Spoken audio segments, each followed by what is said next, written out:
The champagne glass shattered against marble. Clara Whitmore didn't flinch. She'd learned long ago that silence was survival. Around her, the ballroom glittered with cruelty dressed as elegance, where her own sister laughed loudest at jokes made at her expense. 32 years old, unmarried, unwanted, a family embarrassment hidden in plain sight. But in the garden, bleeding hands cradling a broken sparrow, she didn't know someone was watching. Duke Adrian Blackwood saw what no one else had bothered to see, and what happened next would shatter every rule their world was built on. If you're watching from anywhere in the world, drop your city in the comments. I want to see how far this story travels. Hit that like button and let's begin. The Thornhill estate smelled like old money and fresh contempt. Clara stood near the servants' entrance to the East Wing ballroom, half hidden behind a marble column that had probably cost more than most people earned in a lifetime. She'd perfected this position over the years, close enough to technically be present, far enough to avoid being a target. The orchestra played something Viennese and complicated. Women in gowns that cost small fortunes drifted past like expensive ghosts. Is that her? The whisper carried farther than intended. The Whitmore girl? The old one, yes. Tragic, really. Clara's jaw tightened, but her expression remained carefully blank. She'd heard worse. She'd heard it from her own mother. Across the ballroom, her younger sister Vivian held court near the champagne fountain, surrounded by admirers like wasps around rotting fruit. 26 and engaged to a viscount, beautiful in that calculated way that required 3 hours of preparation and a team of professionals. Their mother stood beside her, beaming with proprietary pride. Margaret Whitmore had never looked at Clara that way. Not once. Clara. Her brother Edmund appeared at her elbow, drink already in hand, though the evening had barely started. Mother wants you closer to the family. Says it looks odd, you lurking back here. I'm not lurking. You're always lurking. He said it without particular malice. Edmund rarely bothered with emotion when dismissal would do. Just stand near father for a bit. Smile. Try not to look so much like you're attending a funeral. Your own funeral, Clara thought, but didn't say. Edmund wouldn't have understood the joke anyway. She followed him through the crowd, feeling the weight of sidelong glances.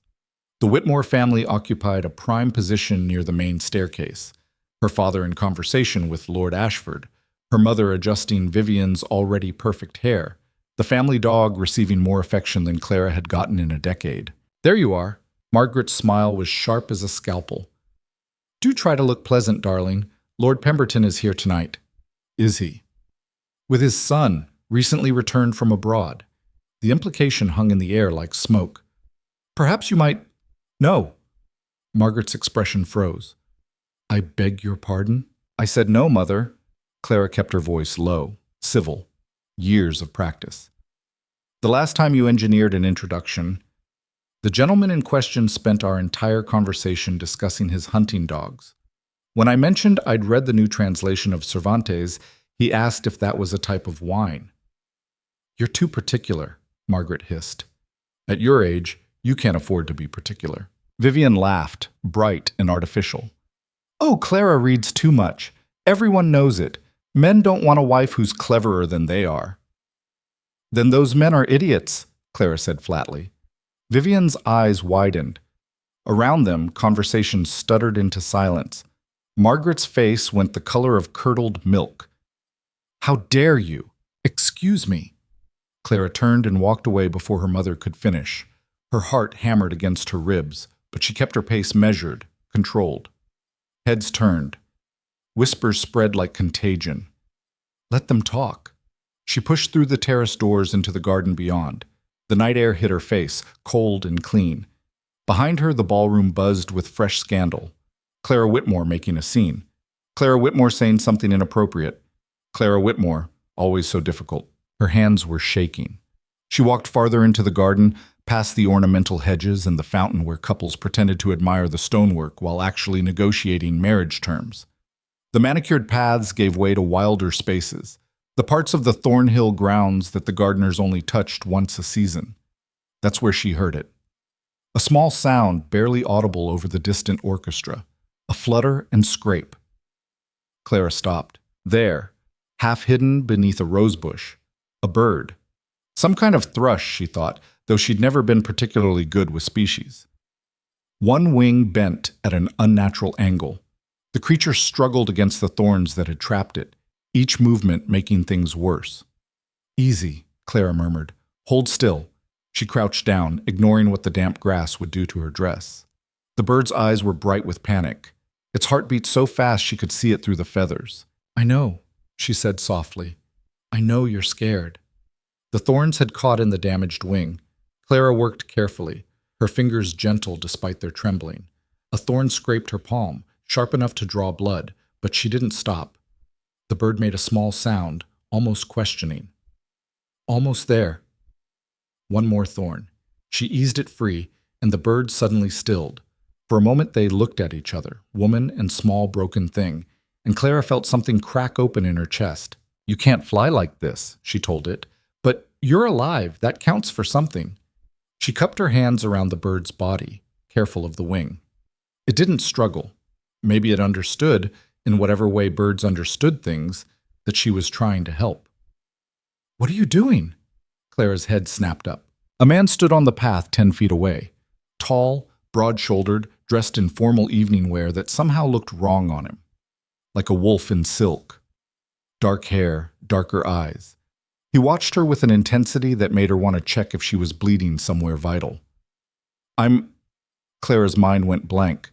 She was kneeling in the dirt, hands full of bird, dress probably ruined, blood on her palm. "There was a bird. I can see that." His voice was low, rough-edged, not the polished accent of the ballroom. Something northern, maybe. Clara had the sudden irrational urge to explain herself, to justify why she was alone in the dark doing something no proper lady would do. Instead, she said, "Do you have a handkerchief?" He blinked. "What?" "A handkerchief. I need to wrap the bird so it doesn't hurt itself more." For a long moment, he just stared at her. Then slowly, he reached into his jacket and produced a square of white linen. Monogrammed. Probably expensive. "Thank you." Clara took it without looking at him directly, focusing on the bird. She wrapped it carefully, creating a small cocoon that would keep the wing immobilized. The bird settled, perhaps exhausted, perhaps accepting its fate. "You're bleeding," the man said. "It's nothing." "Your hand—" "I said it's nothing." Clara stood up, still cradling the bird. "Thorns. They're sharp. Most things worth reaching for are." She looked at him then, really looked. He wasn't handsome in the conventional sense. His face was too hard for that, all sharp angles and old scars. But there was something in his eyes. Something that made her feel suddenly, uncomfortably visible. "I should get back," she said. "Should you?" "The party looked like you were running from it." Clara's spine stiffened. "I don't run." "No?" He moved closer, and she realized he was even taller than she'd thought. "What do you call it then?" "Strategic retreat." The corner of his mouth twitched, almost a smile. "From what? Does it matter?" "Maybe." He studied her face like he was reading something written there. "You don't recognize me." It wasn't a question. Clara felt her stomach drop. "Should I?" "Most people do." He said it without arrogance, just stating fact. "Adrian Blackwood, Duke of Thornmere." Oh. Clara had heard of the Duke of Thornmere. Everyone had.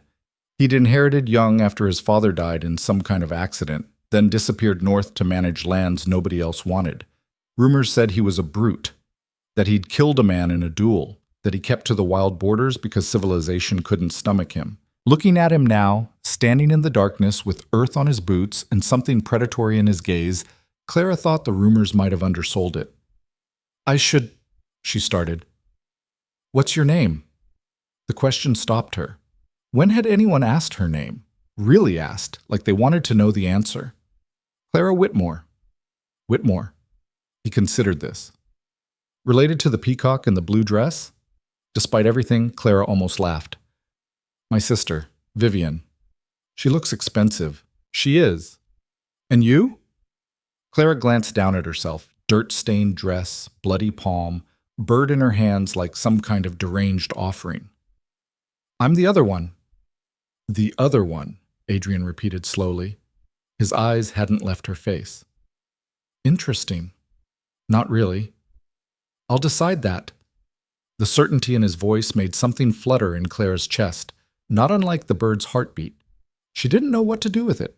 I need to find somewhere safe for this bird, she said finally. Somewhere warm, away from cats, and there's a groundskeeper's cottage, east side of the estate.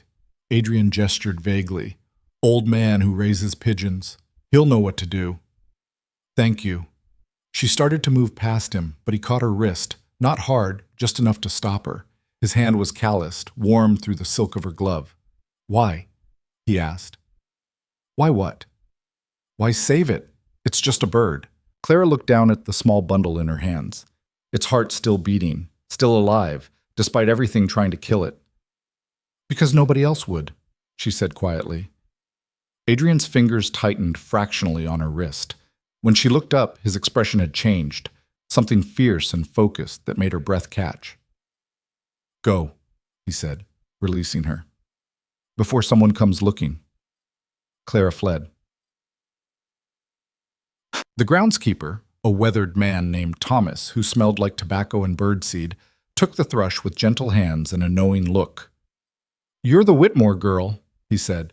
The quiet one. Yes? Saw you out here last month, feeding the ducks by the lake. Clara blinked. She'd thought no one noticed. They were hungry. Aye.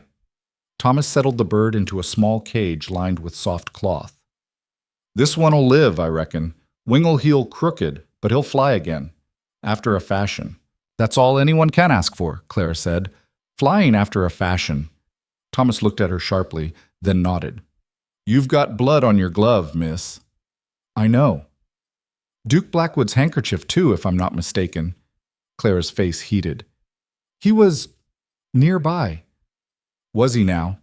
Thomas's expression was carefully neutral. Interesting man, the Duke. Not much for society. Prefers things that are real. I wouldn't know. No. Thomas smiled slightly. I suppose you wouldn't. Yet. Clara left before she could ask what he meant. The walk back to the main house felt longer than it should have. Her dress was ruined. There was no salvaging it. Her mother would have opinions. Vivian would make jokes. Edmund would look at her with that particular brand of disappointment he'd perfected over the years. Clara didn't care. Well, she cared. But she'd stopped letting it paralyze her somewhere around her 28th birthday, when she'd realized that nothing she did would ever be enough. So she might as well do what felt right and accept the consequences. The terrace was empty when she returned. Through the glass doors, she could see the party continuing, a glittering machine that ran on champagne and cruelty. Clara stood outside it, looking in, and felt nothing but tired. There you are. Vivienne appeared in a rush of silk and perfume. Mother is furious. You just walked away. In the middle of... Clara, what happened to your dress? I knelt down. Why would you... Vivian's eyes widened. Is that blood? A thorn. A thorn. Vivian said it like Clara had confessed to murder. You ruined a perfectly good dress because of a thorn? The dress was never perfectly good, Vivian. Mother chose it specifically to make me look dowdy. Vivian's mouth opened, closed. That's not... She wouldn't... She would. She did. Clara met her sister's eyes steadily. The same way she tells everyone I'm difficult when I'm just not interested in performing. The same way Father pretends I don't exist unless he needs someone to blame for something. The same way you make jokes about me to your friends and think I don't hear them. Clara, I'm tired, Vivian. I'm going home. You can't just leave. This is the Thornhill Ball. Everyone who matters is here. Then it won't matter if I'm not. Clara walked past her sister through the ballroom where conversations paused and heads turned. She felt their stares like insect bites, small, irritating, ultimately meaningless. Her mother tried to intercept her near the main doors, but Clara kept walking. Outside, she told the footman to call for the Whitmore carriage. He looked uncertain. The family had arrived together. They were meant to leave together. But something in Clara's expression made him obey. While she waited, standing alone on the grand front steps, she became aware of someone watching her. Adrian Blackwood stood in the shadows near the entrance, partially hidden by one of the ridiculous topiary animals. He didn't approach, didn't speak, just watched her with those dark, assessing eyes. Clara didn't look away. The carriage arrived. She climbed in without a backward glance, and only when the horses started moving did she allow herself to breathe. Her palm throbbed where the thorn had cut it. Adrian's handkerchief was still wrapped around the bird. She'd left it with Thomas. She'd have to replace it. Send it back somehow. The proper thing to do. But as the carriage rattled through the dark streets toward home, Clara found herself touching the small cut on her palm, remembering the intensity in Adrian's gaze, the way he'd asked her name like it mattered. Why save it? It's just a bird. Because nobody else would. She wondered if he'd understood what she really meant. The Whitmore house greeted her with silence. Clara let herself in through the side door, avoiding the main entrance where servants would be waiting to take coats and ask questions. She climbed the back stairs to her room, smaller than Vivian's, smaller than Edmund's, tucked away on the third floor like an afterthought. She lit a single lamp and looked at herself in the mirror. Her hair had come partially undone. Dirt smudged her cheek. The dress was indeed ruined, but her eyes looked clear, awake, more alive than they'd been in months. Strategic retreat, Adrian had said, almost smiling. Clara touched her reflection's face, tracing the unfamiliar expression there. When had she last felt like this? Like something had shifted, some tectonic plate deep beneath the surface of her carefully controlled life? A knock at the door made her turn. "Clara?" Her mother's voice tight with barely contained fury. "We need to talk." "I'm tired, Mother." "I don't care if you're tired. Open this door immediately." Clara considered refusing, considered climbing into bed and pretending to sleep, considered throwing open the window and seeing if she could fly with crooked wings. Instead, she opened the door. Margaret Whitmore stood in the hallway, still in her ball gown, face rigid with anger. Behind her, Clara could see her father, silent as always, and Edmund, looking uncomfortable. "Your behavior tonight was unacceptable," Margaret said without preamble. "Completely unacceptable. Walking away from me, disappearing into the gardens like some kind of... and then leaving. Leaving the Thornhill ball before the family, before... I wasn't enjoying myself," Clara said calmly. "You're not supposed to enjoy yourself. You're supposed to make connections, to be seen, to give people a reason to..." Margaret's voice cracked slightly. "Do you have any idea how embarrassing this is? My daughter, 32 years old, unmarried, running away from perfectly good social opportunities? They weren't good opportunities, Mother. They were people who tolerate me at best and mock me at worst. Why should I stay somewhere I'm not wanted?" "Because you need a husband!" Margaret's composure shattered. "Because you're running out of time and options, and if you don't find someone soon, you'll end up alone and dependent on your brother's charity for the rest of your life." The words hung in the air like smoke. Edmund shifted uncomfortably. "Mother, maybe it's true." Margaret's eyes glittered. "Edmund will inherit everything. Vivian will marry well. And you, Clara, will have nothing unless you make some kind of effort to..." "I don't want to marry someone who sees me as a last resort," Clara said quietly. "I'd rather be alone." "That's childish." "It's honest." Margaret made a sound of pure frustration. "Your father, talk to her. Make her understand." Richard Whitmore cleared his throat. He'd been silent until now, observing the scene with the detached interest of someone watching a play they didn't particularly enjoy. "Clara," he said heavily, "your mother is right. You need to be more practical. About your prospects, about the realities of your situation." He said it kindly, which somehow made it worse. "You're not a young woman anymore. The men who might have courted you 10 years ago have moved on. The ones still available are... well, you understand." Clara understood perfectly. The leftovers, the desperate, the ones with debts or deformities or reputations so damaged that even her tarnished name looked good by comparison. "I'll think about it," she said, because arguing was exhausting. "You'll do more than think about it," Margaret snapped. "Next week there's a dinner at the Ashford estate. You'll attend. You'll be pleasant. You'll make an effort. Is that clear?" "Crystal." "Don't be clever, Clara. It's unbecoming." Everything about me is unbecoming, Clara thought. That's rather the point, isn't it? But she said nothing, just nodded until her mother, unsatisfied but apparently out of ammunition, swept away with her father in tow. Edmund lingered in the doorway. "You made it worse," he said without heat. "Leaving like that. People talked. People always talk." This was different. Edmund studied her with something like curiosity. Duke Blackwood was asking about you. Clara's heart did something complicated. Was he? Asked Father who you were, where you'd gone. Edmund's eyebrows rose slightly. Father didn't know what to make of it. Neither did I, honestly. Blackwood doesn't usually show interest in anyone. Maybe he was just being polite. Blackwood isn't polite. He's barely civilized. Edmund said it with a kind of admiration. But he looked at you like you were a puzzle he wanted to solve. Fair warning, that man doesn't do anything halfway. If he's decided to be interested in you, it's going to cause problems. Good, Clara said before she could stop herself. Edmund blinked, then, surprisingly, smiled. Well, at least you're not boring. He left. Clara closed the door and leaned against it, heart racing. Blackwood was asking about you. She should feel worried, should feel overwhelmed, should feel any number of sensible emotions about a notorious duke suddenly taking an interest in the family embarrassment. Instead, she felt awake. Clara didn't sleep that night. She sat by her window, watching the sky slowly lighten from black to gray to pale gold. Somewhere out there, a bird with a crooked wing was learning to live with its damage. Somewhere, a man who looked at her like she mattered was probably sleeping in some grand estate, unaware that he'd shaken the foundations of her carefully ordered existence. Or maybe he knew exactly what he'd done. When the sun finally rose, Clara made a decision. She pulled out her writing desk and selected a clean sheet of paper. Her handwriting was neat. She'd always been good at making things look proper, even when everything underneath was chaos. Your Grace, she wrote, thank you for the handkerchief.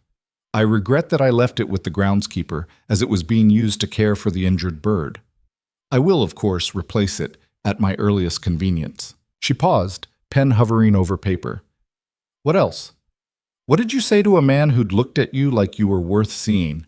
The bird will live, though it may never fly quite right again. Thomas seemed to think that was good enough. I find myself hoping he's right. Regards, Clara Whitmore. She sealed the letter before she could second-guess herself. It was forward. Probably inappropriate. Her mother would have opinions. Clara didn't care. She left it on the hall table for the morning post, then went to dress for breakfast. Another day of being invisible, being wrong, being the thing her family wished would simply disappear. Except now something had changed. Someone had seen her, really seen her. And Clara, who had spent years learning to be nothing, suddenly wanted to be something again. Even if it broke her. Even if it broke everything. The reply came 3 days later. Clara found it on her breakfast tray, tucked between the morning paper and a note from her mother reminding her about the Ashford dinner. Heavy paper.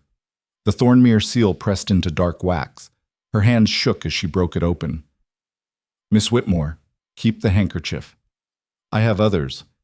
The bird's survival seems fitting. Crooked wings are better than no wings at all. I'll be at the Ashford dinner next week. Save me a dance, assuming you haven't sworn off dancing along with everything else that miserable crowd does for entertainment. A B. Clara read it 3 times. No flowery language, no false courtesy, just blunt words that somehow felt more intimate than poetry. What's that? Vivian appeared in the doorway, already dressed in a morning gown that probably cost more than Clara's entire wardrobe. You never get letters. It's nothing. It has a seal.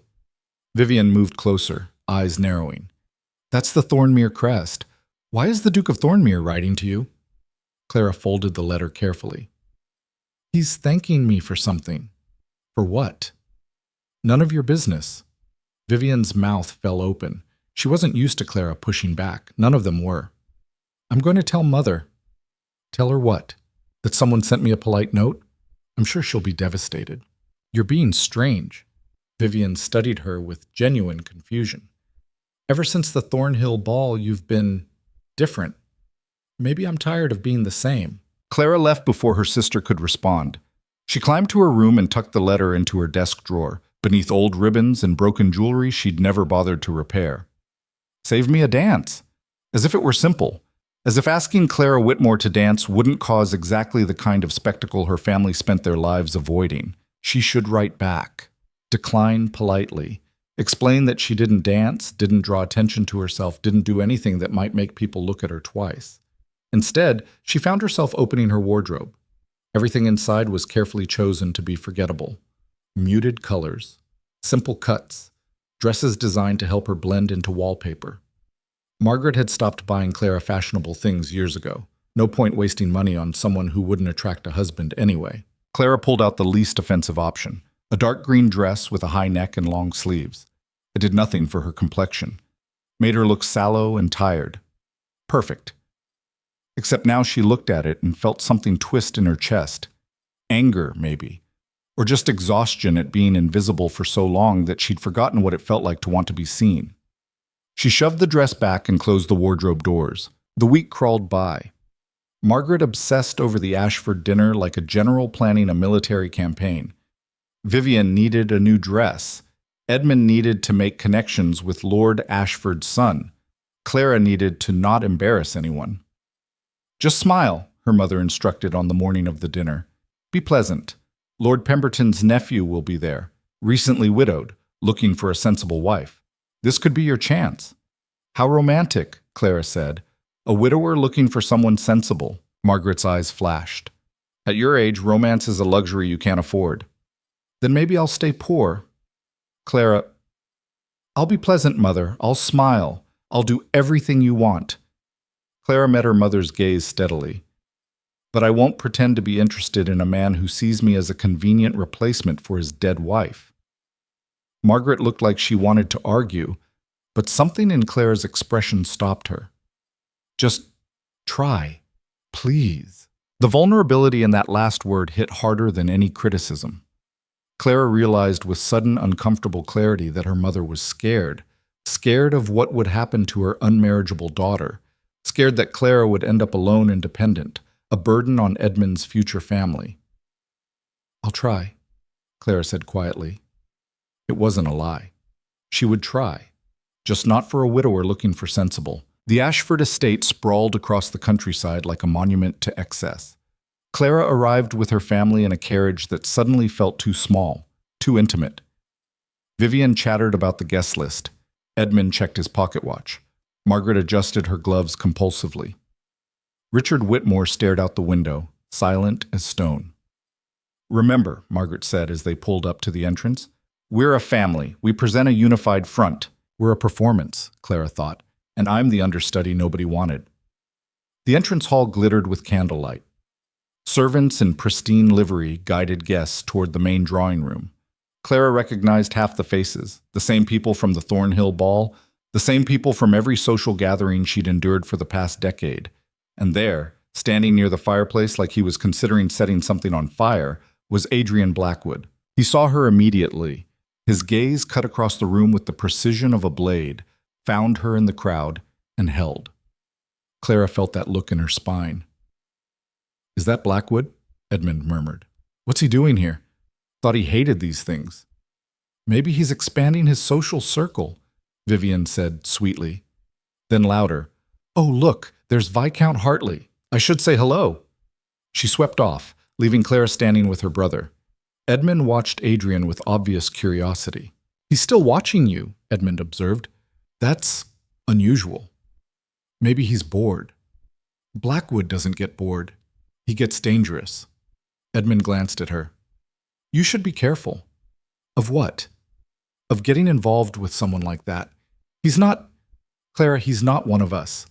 He doesn't play by the same rules." "Good," Clara said. "I'm tired of the rules." Edmund blinked. "You really have changed." Before Clara could respond, Lady Ashford descended on them with the force of a well-dressed hurricane. "Edmund, Clara, so wonderful you could join us." Her smile was bright and completely empty. "Clara, dear, you must meet Lord Pemberton's nephew. Such a charming man. Recently returned from managing his late wife's estate in Yorkshire." Clara let herself be steered across the room, only half listening to Lady Ashford's cheerful monologue. She was aware of Adrian tracking her movement, his presence like heat at her back. Lord Pemberton's nephew turned out to be a thin, nervous man named Frederick, who looked at Clara like she was a particularly difficult mathematics problem. "Miss Whitmore," he said, bowing. "A pleasure. Mr. Pemberton." "I understand you're an avid reader?" Lady Ashford had clearly been spreading information. Clara wondered what else she'd said. Desperate. Old. Will accept anyone. I enjoy reading, yes. How nice. Frederick's smile was pained. My late wife preferred needlework. I'm sorry for your loss. Yes, well, life continues, doesn't it? He said it like he was trying to convince himself. One must move forward, find companionship. The estate requires a woman's touch. Clara realized with sudden crystalline clarity that she was being interviewed for a position. Not courted, interviewed, like a housekeeper or governess. Excuse me, she said. I beg your pardon? I need some air. She walked away before he could respond, ignoring Lady Ashford's startled protest. The drawing room felt too small, too hot, too full of people who saw her as nothing but a problem to be solved. Clara pushed through the crowd toward the terrace doors. Behind her, she heard her mother's voice, sharp with embarrassment. Didn't care. Couldn't care. If she stayed in that room one more second, she'd start screaming. The terrace was empty, everyone still inside, performing their elaborate social dances. Clara gripped the stone railing and breathed the cold night air like it could save her. Running away again? She didn't turn around. It's becoming a habit. Adrian moved to stand beside her, close enough that she could feel the heat of him. He didn't say anything for a long moment, just stood there watching the dark gardens. Frederick Pemberton is an idiot, he said finally. You heard that? Everyone heard it. Man has the subtlety of a cannonball. Adrian's jaw tightened. Talking about his estate needing a woman's touch, like your furniture he's shopping for. That's what I am, though, isn't it? Clara kept her eyes on the darkness. A piece of furniture that's been on the market too long, getting desperate, willing to accept any offer. That's what they think you are. And what do you think I am? Adrian turned to face her fully. In the dim light, his scars looked deeper, his expression harder. I think you're someone who saves broken birds instead of going to parties, who tells her sister the truth even when it's inconvenient, who'd rather be alone than settle for less than she deserves. Clara's throat tightened. You don't know me. I know enough. You know nothing. You saw me once in a garden doing one decent thing. That doesn't mean... You sent me a letter, Adrian interrupted, about the bird, about crooked wings being better than no wings. It was just a thank you note. It was honest. He said it like it mattered, like honesty was something rare and precious instead of just words on paper. Do you know how many people in there are honest? None. They're all performing, playing parts. You're the only real thing I've seen in months. Clara laughed, sharp and bitter. I'm not real. I'm just broken in a different way than they are. Maybe broken is better. You don't mean that. I do. Adrian moved closer, and Clara's breath caught. Perfect things are boring. They don't survive. But things that break and keep going anyway, that learn to live with crooked wings? His eyes held hers. That's strength, real strength, not the kind you perform for an audience. Why are you here? Clara asked suddenly. At this dinner, Edmund said you hate these things. I do. Then why come? You know why. Her heart hammered. That's insane. You don't even know me. I want to. 3 words, simple and devastating. Clara felt them crack something open inside her chest, something she'd sealed shut years ago when she'd realized that wanting things only led to disappointment. This is a mistake, she whispered. People are already talking. My mother is probably having an attack. Your interest in me is going to cause problems. I don't care about problems. Well, I do. I have to live with these people. I have to endure their judgment and their pity and their... Her voice broke. I can't be another joke. I can't be the woman who thought a duke was actually interested in her when he was just... what? Bored, looking for entertainment. Adrian's expression went very still. You think that's what this is? What else could it be? Maybe I'm tired of fake people. Maybe I saw someone real and decided that mattered more than all the polished garbage in that room. His voice roughened. Maybe I've spent 5 years managing lands nobody else wanted, dealing with real problems, crop failures and harsh winters, and people who depend on me, and I forgot what it felt like to meet someone who actually gives a damn about something other than status and gossip. You're romanticizing me, Clara said desperately. I'm not some noble creature. I'm bitter and angry, and I've spent so long being invisible that I don't know how to be anything else. Then learn. It's not that simple. It is exactly that simple. Adrian caught her hand. the one with the cut from the rose thorn, healed now but still visible as a thin pink line. You're already learning. You walked away from that idiot Pemberton. You left the ball the other night instead of performing for your mother. You wrote me a letter when you could have just forgotten the whole thing. Those were just moments of weakness. No. His thumb traced the scar on her palm. They were moments of strength. You're just so used to calling your strength weakness that you can't see the difference anymore.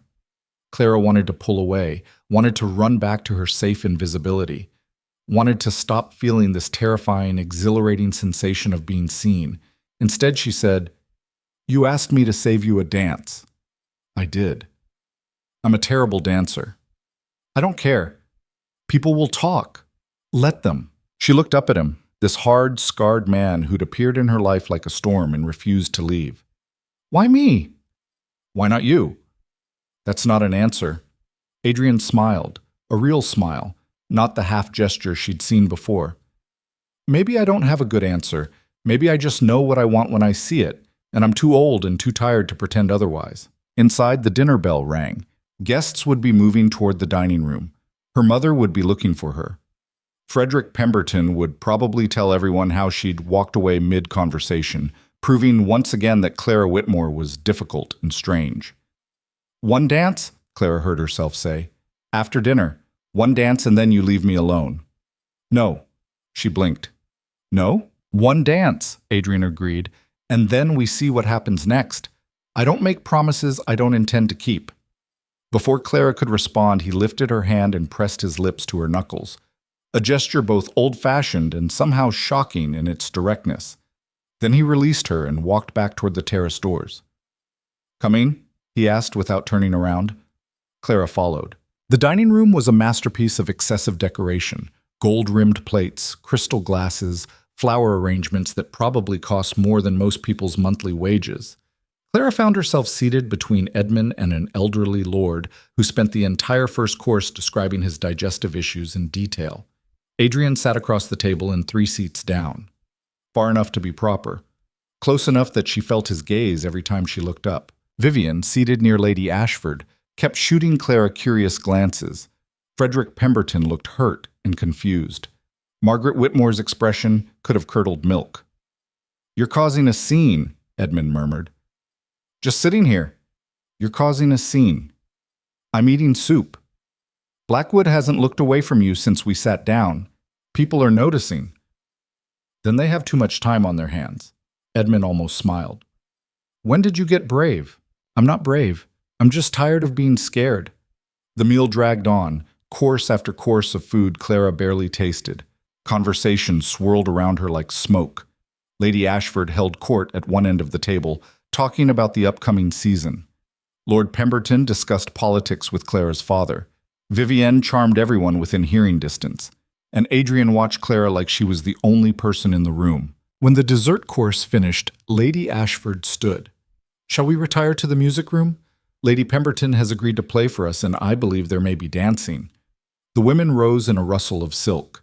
Clara stood automatically, years of training overriding her desire to flee. But as she moved toward the door with the other ladies, Adrian appeared at her elbow. "Miss Whitmore," he said formally, "I believe you promised me a dance." Every conversation in the room stopped. Margaret Whitmore went pale. Lady Ashford's eyebrows climbed toward her hairline.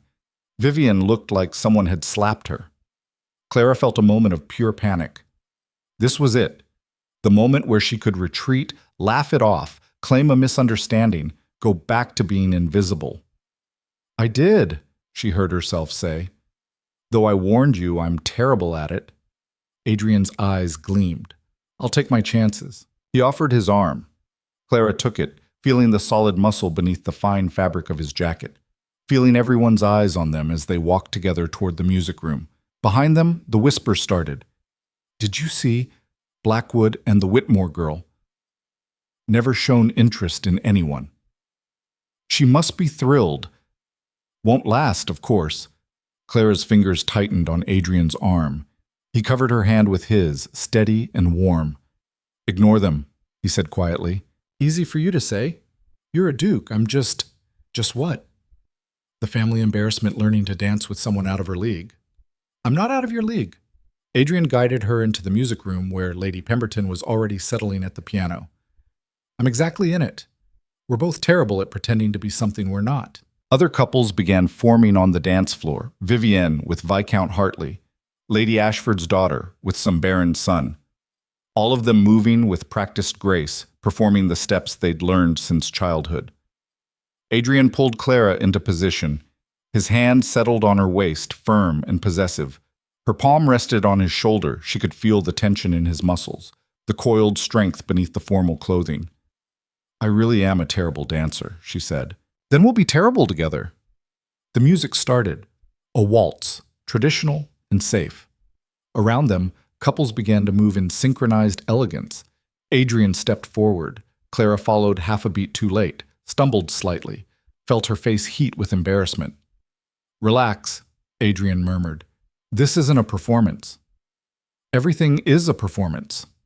Not with me. He was a surprisingly good dancer, better than she'd expected from someone who supposedly avoided society. He led with confidence, compensating when she missed steps, making her clumsiness look almost intentional. You've done this before, Clara accused. My mother insisted, said even barbarians should know how to waltz. His mouth quirked. She died thinking I'd wasted the lessons. I'm sorry. Don't be. She was right. I did waste them. Until now. They turned and Clara caught sight of her mother's face in the crowd. Margaret looked stricken, confused, like the world had tilted sideways and she couldn't find her footing. She thinks this is temporary, Clara said. My mother. She thinks you'll lose interest once you realize I'm not worth the trouble. What do you think? I think she's probably right. Adrian's hand tightened on her waist. You have a very low opinion of yourself. I have a realistic opinion. No. You have the opinion other people gave you. There's a difference. The music swelled. They moved through the other dancers, Clara focusing on not tripping, on keeping time, on not making a complete fool of herself in front of everyone who'd already decided she was foolish. Look at me, Adrian said. I'm trying to watch my feet. Clara, look at me. She raised her eyes to his face. He was watching her with that intensity again, the look that made her feel stripped bare and somehow safe at the same time. This is real, he said quietly. Whatever you think this is, a game, a joke, a temporary amusement, it's not. I don't play games.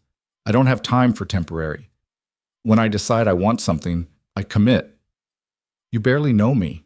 I know enough, and I want to know more. The music began to slow, signaling the end of the dance. But that requires you to stop running. I'm not running. You've been running your whole life.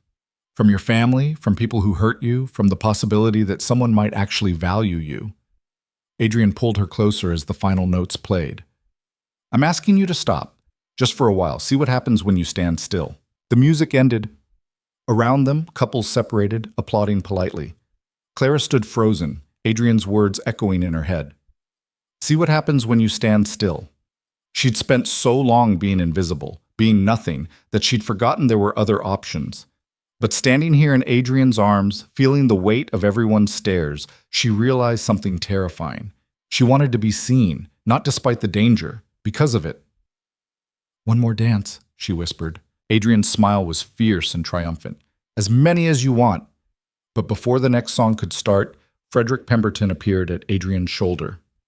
Your Grace, he said stiffly, if you're quite finished, I believe Miss Whitmore promised me the next dance. Clara opened her mouth to protest.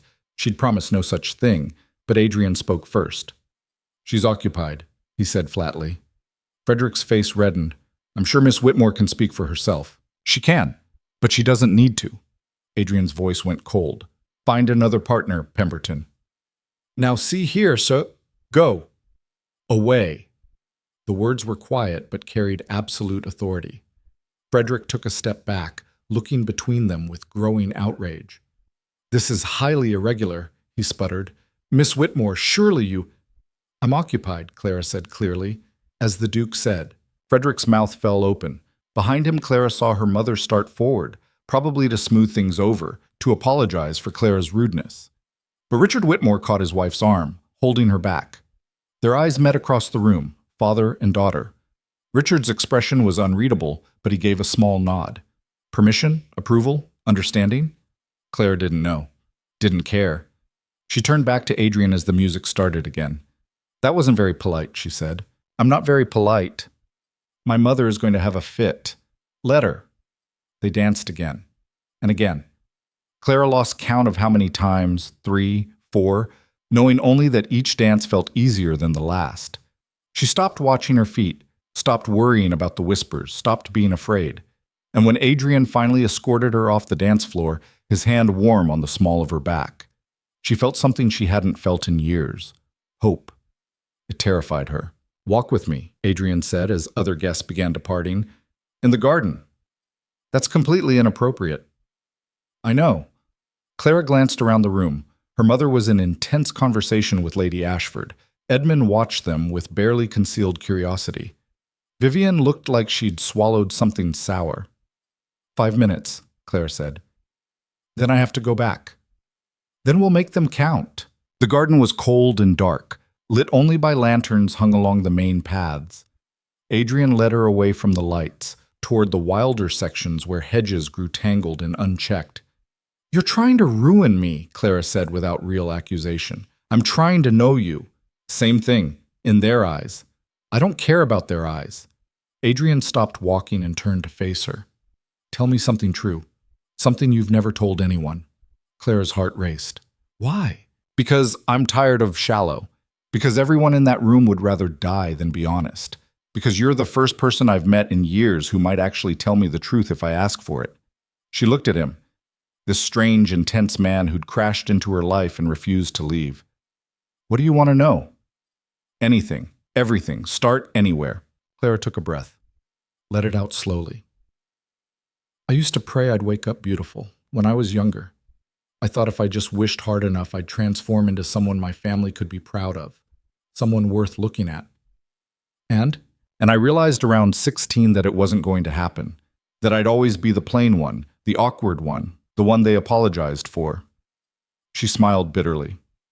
So I stopped wishing, started accepting, tried to make myself smaller so it would hurt less when they looked through me. Adrian's jaw tightened. That's not acceptance, that's surrender. What's the difference? Acceptance means making peace with who you are. Surrender means letting other people define you. He stepped closer. You surrendered, and they took advantage. I didn't have a choice. You always have a choice. It's just that sometimes all the choices are bad. His hand came up to cup her face, rough palm against her cheek. But you're choosing differently now. Walking away from Pemberton. Dancing with me. Standing here instead of running back to safety. This isn't safe, Clara whispered. No, it's terrifying, but it's real. He kissed her, not gently, not tentatively. He kissed her like she was water and he was dying of thirst, like she mattered more than propriety or sense or consequences. Clara made a small sound of shock that turned into something else entirely, her hands fisting in his jacket. She'd been kissed before, tepid, forgettable encounters with men who treated it like a transaction. This was nothing like that. This was consuming, overwhelming, a wildfire that burned away everything except the reality of his mouth on hers, his arms around her, the solid certainty of his body against hers. When he finally pulled back, Clara couldn't breathe. That was, she started. Real, Adrian finished. That was real. Someone might have seen. I hope they did. Clara laughed shakily. You're insane. You're going to destroy both our reputations. My reputation is already destroyed, and yours... He brushed his thumb across her lower lip. Yours is about to get much more interesting. Voices drifted from the house. People calling for carriages, saying goodbyes. The party was ending. I need to go, Clara said. My family will wait. But Adrian released her anyway. Tomorrow. I'm calling on you tomorrow. Adrian, that's not how this works. You need to ask my father first. There's protocols. I don't care about protocols. I care about seeing you again. His eyes held hers. Tell me where you live. I'll be there at 2. This is moving too fast. Good. I'm tired of moving slow. Clara should argue, should insist on propriety, on taking time, on doing things the right way. But the feeling of his kiss still burned on her lips, and she was so tired of being careful. Whitmore House, she said. On Berkeley Square. 2 o'clock.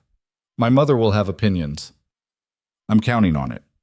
He walked her back toward the lights, keeping a careful distance now, too late for propriety, but making the gesture anyway. At the edge of the terrace, he stopped. Go, he said, before I do something else inappropriate.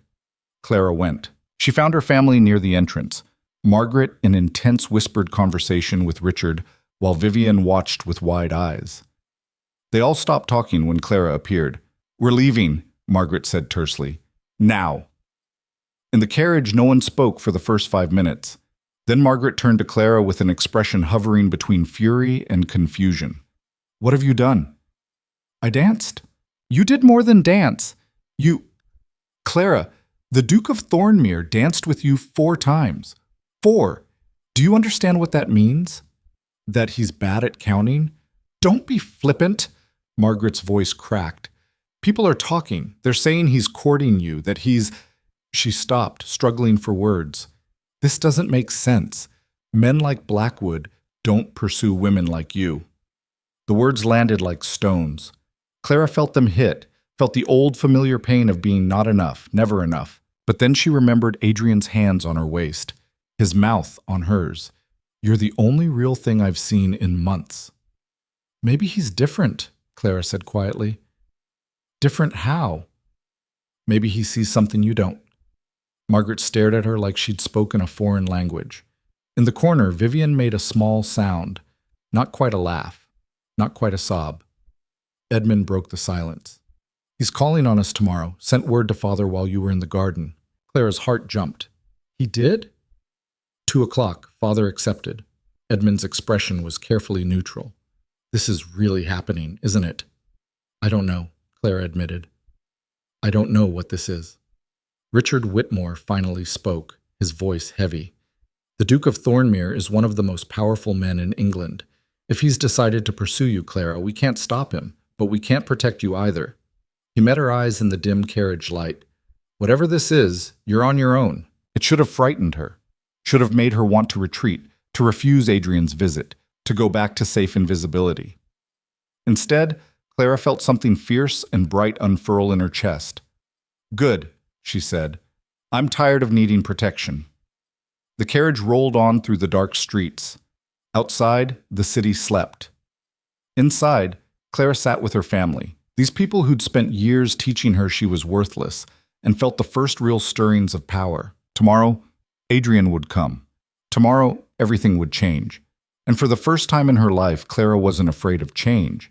She was ready for it. She was ready for it. The morning came too fast and too slow at once. Clara woke before dawn, her mind already racing with everything that could go wrong. By the time her maid knocked with breakfast, she'd imagined 47 different disasters, each worse than the last. Your mother wants to see you, the maid said nervously. Before you dress. Of course she did. Margaret waited in the morning room, still in her dressing gown, looking like she hadn't slept.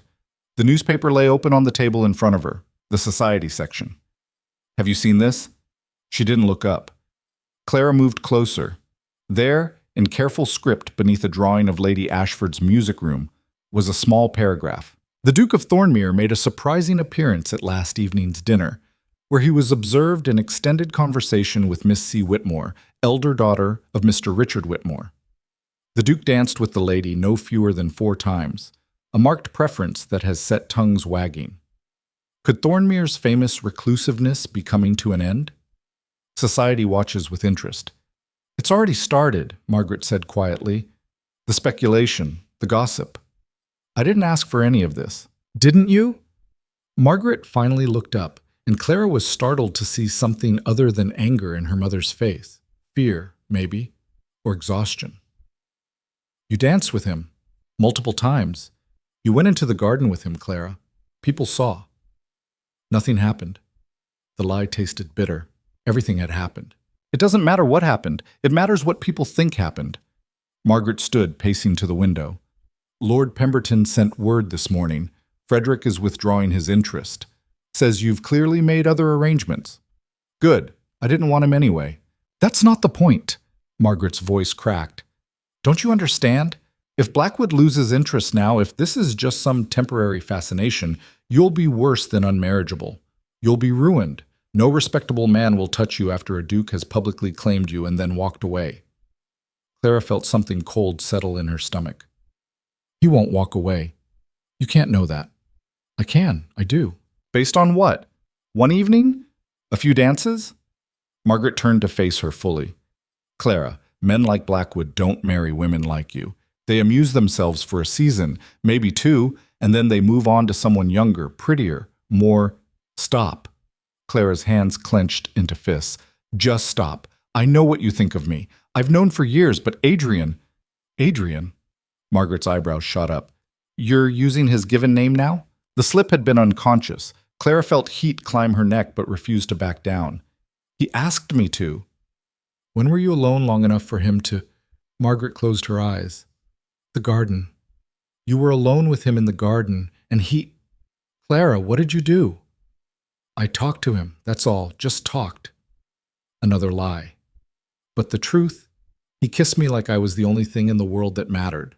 Would only make things worse. Margaret studied her with something like despair. You're in over your head. You realize that, don't you? This man could destroy you with a word. One rumor, one careless comment to the wrong person, and your reputation will be scattered to the winds. Maybe I don't care about my reputation. Then you're a fool. The words hung between them, brutal and final. Clara felt them settle into her bones like old bruises. He's coming at 2, she said quietly. You can't stop him. No, but I can watch, and when he breaks your heart, and he will, Clara, men like that always do, I'll be here to pick up the pieces. Margaret's voice softened, just slightly. I'm trying to protect you. I don't want protection. I want... Clara stopped, unsure how to finish. What did she want? Safety? Impossible. Love? Terrifying. The chance to be seen as something other than a failure? Maybe that. Maybe just that. Get dressed, Margaret said tiredly. Wear the gray silk. At least look presentable when he arrives. Clara fled before her mother could see the tears burning behind her eyes. The hours until 2 o'clock stretched like torture. Clara changed dresses 3 times. The gray silk made her look washed out. The blue made her look like she was trying too hard. The green was the one she'd worn last night and still smelled faintly of garden soil and Adrian's cologne. She settled on a simple cream-colored day dress with minimal trim. Her hair refused to cooperate, falling out of its pins in wisps that made her look perpetually windblown. By 1:30, she'd given up and pulled it into a simple knot at the base of her neck. Vivienne appeared in her doorway without knocking. He's really coming, she said. Not a question. Yes. Why you? Vivienne's voice carried genuine confusion, not malice. I don't mean that cruelly, Clara. I just don't understand. He could have anyone. Why choose you? Clara met her sister's eyes in the mirror. Maybe he's tired of people who are only beautiful on the outside. I'm not... Vivienne stopped, bit her lip. Is that what you think I am? I think you're what Mother made you to be. Perfect and polished and completely terrified of being anything else. Vivienne flinched. For a moment she looked younger, uncertain. The girl she'd been before Margaret had shaped her into a social weapon. Do you love him? Vivienne asked quietly. I barely know him. That's not what I asked. Clara turned from the mirror. I don't know. I know he makes me feel like I matter, like I'm worth something beyond what I can do for the family name. Is that love or just desperation? Maybe both. Vivienne moved into the room, sat on the edge of the bed. Edmund says Blackwood is dangerous, not in a violent way, in a permanent way. Like once he decides something, that's it, no going back. Should that scare me? Probably. But you don't look scared. Vivienne studied her with something like envy. You look alive. I've never seen you look alive before. The clock struck 2 before Clara could respond. Downstairs, the door knocker sounded. 3 sharp raps that echoed through the house like gunshots. That's him, Vivienne whispered. Clara stood. Her hands were shaking. How do I look? Terrified, but also... Vivienne smiled slightly. Also beautiful, in a way that has nothing to do with the dress. They descended the stairs together, sisters for once instead of competitors. In the entrance hall, Richard Whitmore already stood waiting, looking uncomfortable in formal afternoon attire. Margaret appeared from the drawing room, her expression locked in a smile that didn't reach her eyes. The butler opened the door. Adrian Blackwood stood on the threshold like a force of nature barely contained by formal clothing. He'd made an effort, clean-shaven, dark jacket, no visible scars, but still looked fundamentally wrong for the pristine elegance of the Whitmore house. Too big, too rough, too real. His eyes found Clara immediately. "Miss Whitmore." He bowed, formally correct. Then to her father. "Mr. Whitmore, thank you for receiving me." "Your Grace." Richard's voice was carefully neutral. "Please, come in." Adrian stepped inside, and suddenly the entrance hall felt smaller. He nodded to Margaret, to Vivian, but his attention remained fixed on Clara. "You look well," he said. "So do you." Clara was amazed her voice sounded steady. "Shall we?" Richard gestured toward the drawing room. "My wife has arranged tea." What followed was possibly the most awkward half-hour of Clara's life. They sat in the formal drawing room. Adrian on one side, Clara's family arrayed opposite like a defensive line. Margaret poured tea with mechanical precision. Richard made stilted conversation about the weather. Vivian watched everything with wide eyes. And Adrian answered questions with the bare minimum of words, his gaze returning to Clara every few seconds like he was checking to make sure she was still there. "You manage the Thornmere estates yourself, I understand," Richard tried. "Yes." "Challenging work, I imagine." "It is." Silence. Clara wanted to scream. "Perhaps," Margaret said with forced brightness, "the Duke would like to tell us about his properties? I'm sure Clara would be fascinated to hear—" "I'd like to speak with Clara alone," Adrian interrupted. The room went silent. "That's highly irregular," Margaret said tightly. "I'm aware. We have protocols." "I don't care about protocols." Adrian's voice remained level, but carried unmistakable authority. "I came here to see Clara, not to perform for an audience." Richard cleared his throat.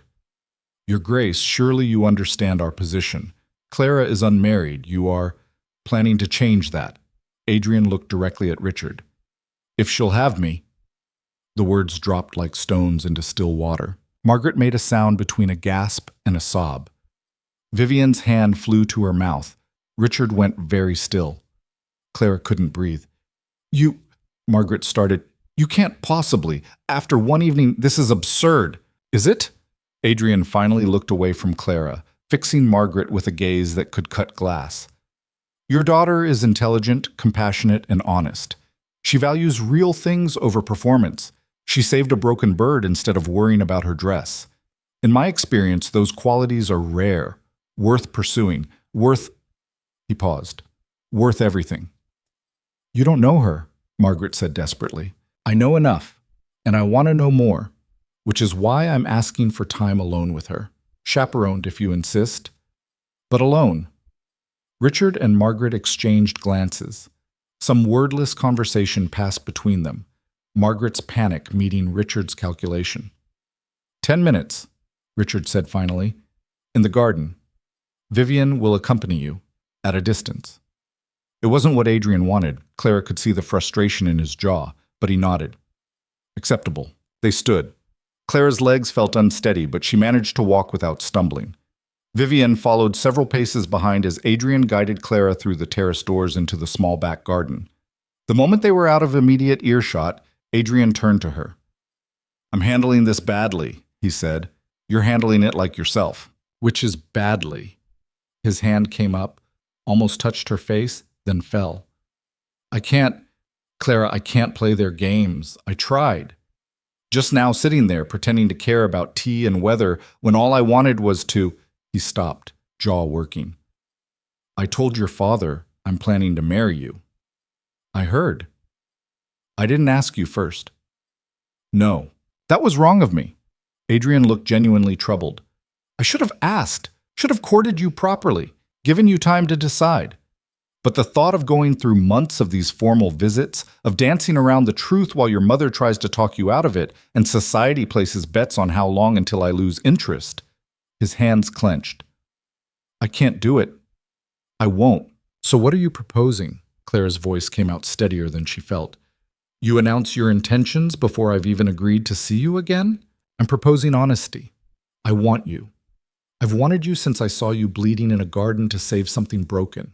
I want to know everything about you, what you read, what you think, what makes you angry and sad and alive. I want to give you a life where you don't have to make yourself small, where you can be as big and real and complicated as you actually are. He met her eyes. And I want you to want that too, not because I'm a duke, not because your family is pushing you, but because you want it, want me. Behind them, Vivian coughed delicately. Mother is watching from the window. Adrian didn't look away from Clara. What do you want? Everything, nothing, to run away, to run toward him, to be safe, to be terrified, to matter. I want, Clara took a breath. I want to not be afraid anymore. Of what? Of this being a mistake. Of you realizing I'm not worth the trouble. Of my family being right. Her voice dropped. Of wanting something and having it destroyed. Adrian's expression softened, not pity, but understanding. I can't promise it won't be hard. Your family will fight this.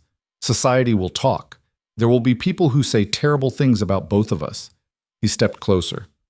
But I can promise that I won't walk away, that I see you, really see you, and I'm not going anywhere. How can you be sure? Because I've spent 5 years alone rather than settle for someone who didn't matter. Because I'm 34 years old and I've never felt about anyone the way I feel about you after 2 conversations. His voice roughened. Because you make me want to be better than the brutal, isolated thing I've let myself become. Clara looked up at him. This hard, scarred man who'd somehow seen past all her defenses. You're asking me to trust you. I am. That's terrifying. I know. What if I'm not brave enough? You saved a bird with broken wings while bleeding from rose thorns. You walked away from Frederick Pemberton mid-conversation. You danced with me 4 times in front of everyone who's ever told you that you're not enough. Adrian's hand finally came up to cup her face. You're brave enough. You just need to decide to use it. From the window, Margaret's voice carried, That's quite enough time. Vivian appeared at Clara's elbow. We should go back inside. Mother is about to have an attack. Adrian's thumb brushed Clara's cheekbone. Tell me yes. Yes to what? To seeing me again, to letting me court you properly, or as properly as I'm capable of, to giving this a chance. Clara thought about her small room on the 3rd floor, about years of being invisible, about Frederick Pemberton's talk of estates needing a woman's touch, about Margaret's certainty that Clara would never be enough, about the way Adrian looked at her like she was the answer to a question he'd been asking his whole life.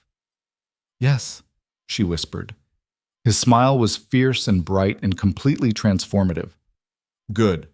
I'll call on you tomorrow. Tomorrow? Adrian, you can't just... 2 o'clock. Wear something comfortable. We're going riding. I don't ride. You will. He pressed his lips to her forehead, brief and chaste, and somehow more intimate than the kiss they'd shared in the dark. Trust me. Then he was walking back toward the house, leaving Clara standing in the garden with her heart racing and her sister staring at her with open shock. Did that just happen? Vivian breathed. I think so. He's completely mad. Yes, you're completely mad for saying yes. Clara laughed, high and slightly hysterical. Probably. Inside, they found Adrian already making his exit. Margaret stood frozen in the entrance hall while Richard walked him to the door. The conversation was brief, formal, utterly meaningless. Tomorrow then, Adrian said, loud enough for everyone to hear. 2 o'clock. Your Grace, Richard said carefully, perhaps we should discuss... Tomorrow, Adrian repeated. He looked past Richard to where Clara stood in the drawing room doorway. I'll see you tomorrow, Clara. Then he was gone. The door closed. Silence crashed down like a physical weight. Margaret turned to face Clara, her expression hovering between fury and tears. What have you done? I said yes. To what? To him courting you? To... Clara, you barely know this man. I know enough. You know nothing. He could be... This could all be some elaborate joke, some wager with his friends about seducing the pathetic Whitmore girl. Margaret. Richard's voice cut through his wife's spiral. That's enough. It's not enough. Our daughter is throwing herself at a man who will destroy her. Our daughter, Richard said quietly, is being pursued by a duke. A wealthy, powerful duke who seems genuinely interested in her. We should be celebrating, not celebrating. Margaret laughed bitterly. You think this ends in celebration? He'll use her and discard her, and we'll be left to clean up the mess. Or he'll marry her, Edmund said from the stairs. No one had noticed him arrive. Which would solve all our problems, wouldn't it? Clara settled. The family elevated. Everyone wins. Except Clara when he breaks her heart, Vivian said softly. They all looked at her. She met their gazes steadily. That's what you're all afraid of, isn't it? Not that he'll walk away, though that terrifies you, Mother, but that he won't. That he'll actually want her. That Clara will get the thing we all pretended was impossible. Vivian's voice shook slightly. That the daughter you've spent years calling a failure might succeed in the one way that matters to you. Margaret went white. How dare! Vivian's right. Clara stepped forward, feeling reckless and powerful and terrified all at once. You've all spent so long telling me I'm worthless that you can't imagine anyone seeing value in me. But Adrian does. Whether it lasts or not, whether it ends in marriage or heartbreak. For the first time in my life, someone looks at me and sees something worth pursuing. Clara, Richard started, I'm doing this. She looked at each of them in turn. With or without your blessing. He's calling tomorrow. I'm going riding with him. And you can either support me or continue treating me like a burden you're desperate to be rid of, but you can't stop me. She walked past all of them, up the stairs, to her small third-floor room. Behind her, voices erupted in argument, Margaret's shrill panic, Richard's measured concern, Edmund and Vivian adding their own commentary. Clara closed her door against the noise and leaned against it, breathing hard. Her reflection in the mirror looked different, flushed, alive, terrified and exhilarated in equal measure. Tomorrow, she thought. Tomorrow I go riding with a duke who sees me as something other than a failure. The night passed in a blur of anxiety and anticipation. Clara barely slept, her mind conjuring scenarios that ranged from blissful to catastrophic. By morning, she was exhausted, jittery, and questioning every decision that had led to this moment. Margaret didn't speak to her at breakfast. Vivian watched her with worried eyes. Edmund looked vaguely amused. You should eat something, he said. Riding on an empty stomach is miserable. How do you know I'm going riding? Blackwood told Father yesterday. Also, the entire household heard him invite you. Edmund buttered his toast with deliberate casualness. For what it's worth, I think you should do it. Clara blinked. You do? You've spent 32 years being what everyone else wanted. Might be interesting to see what happens when you're what you want instead. He smiled slightly. Also, watching Mother spiral is oddly entertaining. At precisely 2 o'clock, Adrian arrived with 2 horses. The household descended into chaos. Margaret tried to insist Clara couldn't possibly go without a chaperone. Richard attempted to discuss appropriate behavior. Vivian offered to come along, looking genuinely concerned. Adrian cut through it all with characteristic bluntness. Clara and I are going riding, he said, alone. We'll stay on public paths. We'll be back before dark. That's all the assurance you're getting. This is highly, Margaret started. Inappropriate. Yes, you've mentioned. Adrian looked at Clara. Ready? She wasn't, but she said yes anyway. The riding habit Vivian had loaned her was slightly too tight across the shoulders and too loose at the waist. Clara had never felt more awkward climbing onto a horse, a gentle mare that Adrian had specifically chosen for a nervous rider.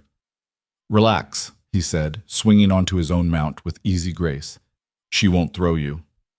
How do you know? Because I trained her myself, and because I told her you were important. He smiled at Clara's expression. Horses understand more than people give them credit for. They rode through the park at an easy walk. Clara gripped the reins too tightly, her posture rigid with anxiety. You're thinking too hard, Adrian observed. I'm trying not to fall off. You won't fall. And if you do, I'll catch you. That's not reassuring. Yes, it is. You're just not used to someone catching you. The words hit harder than they should have. Clara felt tears prick her eyes and blinked them back furiously. Adrian guided his horse closer. Tell me something. Like what?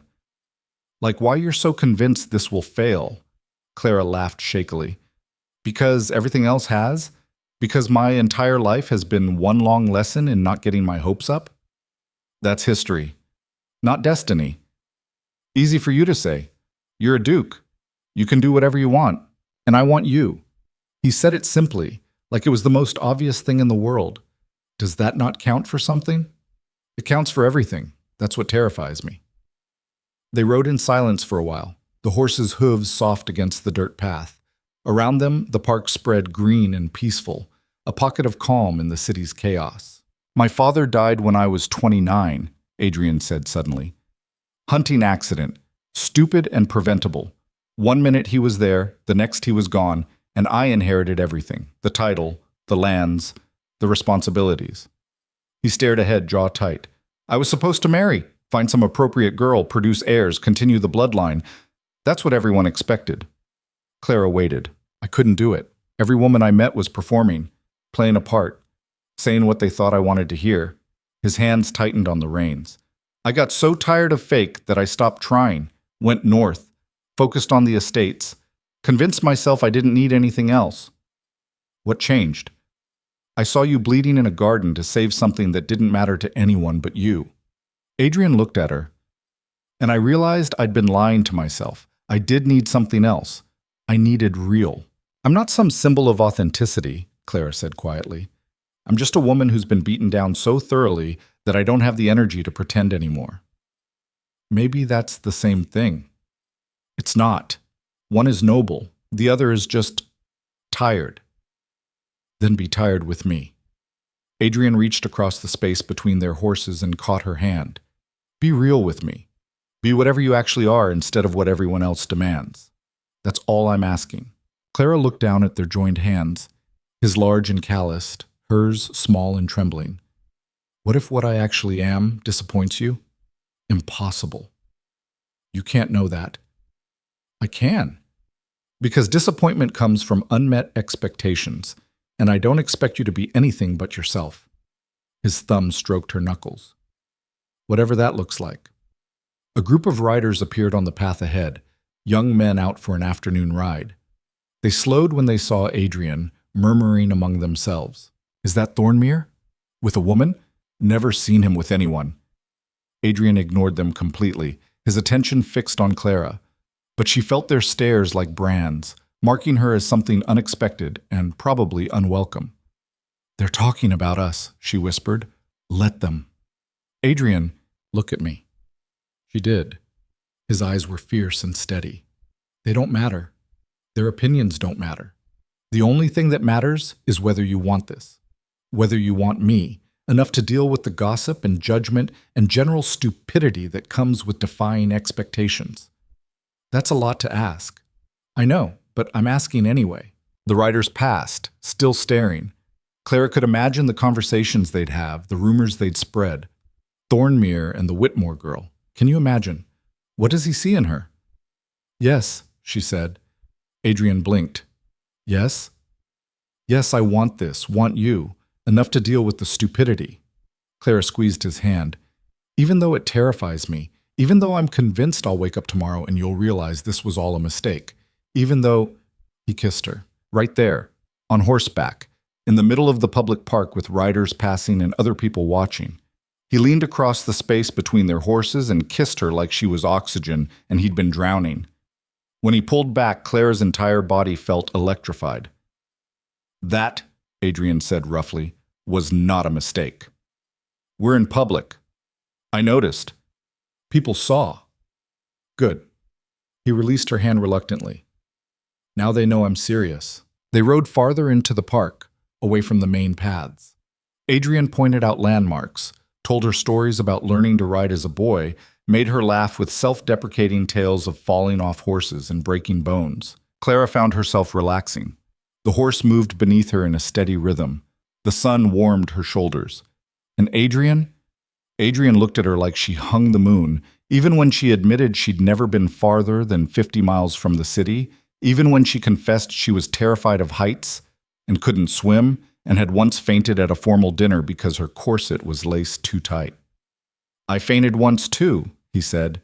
You did not. I did. At my father's funeral. Stood up to give a eulogy and just went down like a tree. He smiled grimly. Woke up on the floor with half of society staring at me. Most humiliating moment of my life. What did you do? Stood up, finished the eulogy, pretended it hadn't happened. Adrian shrugged. Sometimes that's all you can do. Acknowledge the disaster and keep moving. They returned to the Whitmore house as the sun began setting. The ride back was quieter, more contemplative. Clara felt the end of their time together approaching like a physical weight. At the door, Adrian helped her dismount. His hands lingered on her waist. Tomorrow, he said. Another ride? No, dinner, my house. Just us. Clara's eyes widened. That's Adrian. That's completely inappropriate. I know. Say yes anyway. My mother will never allow it. Then lie to her. Tell her we're going to the theater with a chaperone. Tell her whatever she needs to hear. His hands tightened slightly. But say yes. This is insane. Yes. We're going to cause a scandal. Probably. I should say no. But you won't. It wasn't a question. Clara looked up at him, this impossible, intense man who'd crashed into her life and refused to leave, who saw her, who wanted her, who made her feel brave enough to reach for something she'd thought was forever out of reach. 7 o'clock, she whispered. I'll tell Mother we're attending a lecture. With Vivian. Adrian's smile was brilliant and fierce. I'll send a carriage. He kissed her again, brief and hard and full of promise. Then he was gone, riding off into the gathering dark while Clara stood on the steps feeling like her entire world had tilted sideways. Inside, Margaret waited with crossed arms and furious eyes. Where were you? Riding, as planned. For 4 hours? Clara, this is completely... I'm going to bed, Mother. I'm tired. She walked past before Margaret could stop her, climbed the stairs to her room, and closed the door. Tomorrow. Dinner with Adrian. Alone in his house. Every rule of propriety shattered. Clara should be terrified. Instead, she fell asleep with a smile on her face. The next evening, she told the lie smoothly. A lecture on Italian art. Vivienne coming as chaperone. They'd be home by 10. Vivienne, to her credit, agreed to cover without question. Be careful, was all she said. And if he hurts you, I'll kill him myself. Clara took the carriage to an address in Mayfair, a townhouse that was elegant but not ostentatious. Adrian met her at the door himself, no servants in sight. Where is everyone? Clara asked. I sent them away, told them I needed privacy. He guided her inside and Clara's breath caught. The dining room was set for 2, candles, wine, simple, elegant food. No performance, no pretense, just 2 people and a meal. You cooked? She asked incredulously. I heated things. There's a difference. Adrian pulled out her chair. Sit. Let me feed you something that isn't designed to impress anyone. The food was simple. Roasted chicken, vegetables, bread still warm from the oven. They ate and talked about everything and nothing. Adrian told her about Thornmere, about winters so harsh the land froze solid, about summers when the crops grew wild and beautiful. Clara told him about her books, about the stories she'd written as a girl and hidden away because Edmund had mocked them, about wanting to travel but never having the courage to go farther than the city limits. Come to Thornmere, Adrian said suddenly. What? Come north, see the estates, see what life could be like away from... He gestured vaguely. Away from all this. I can't just leave. Why not? Because my family, upki shit, doesn't value you, doesn't see you, keeps you small so they can feel bigger. Adrian leaned forward. Come with me. Not forever, just a visit. See if you can imagine a life that's yours instead of theirs. Clara's heart raced. That's madness. Then be mad with me. Adrian, a sound from the entrance hall. Footsteps. Multiple voices. Adrian's expression went very still. I sent them away. Who? The dining room door burst open. Margaret stood in the doorway. Richard behind her, and behind them, impossibly, Lord Ashford and Lady Pemberton and half a dozen other society fixtures, all staring at Clara and Adrian with expressions ranging from shock to gleeful malice. Clara, Margaret said, her voice shaking. What have you done? Clara couldn't speak, couldn't move. The carefully constructed lie had shattered, and everyone could see exactly what it had been hiding. Lady Pemberton's smile was sharp as knives. Well, This is certainly scandalous. Well, this is certainly scandalous. The words hung in the air like smoke. Clara felt the room tilt, her vision narrowing to pinpoints. Behind Lady Pemberton, faces crowded the doorway. Lord Ashford with his perpetual sneer, Mrs. Hartwell clutching her pearls, young William Thornton looking gleefully scandalized. They'd been brought here deliberately, like witnesses to an execution.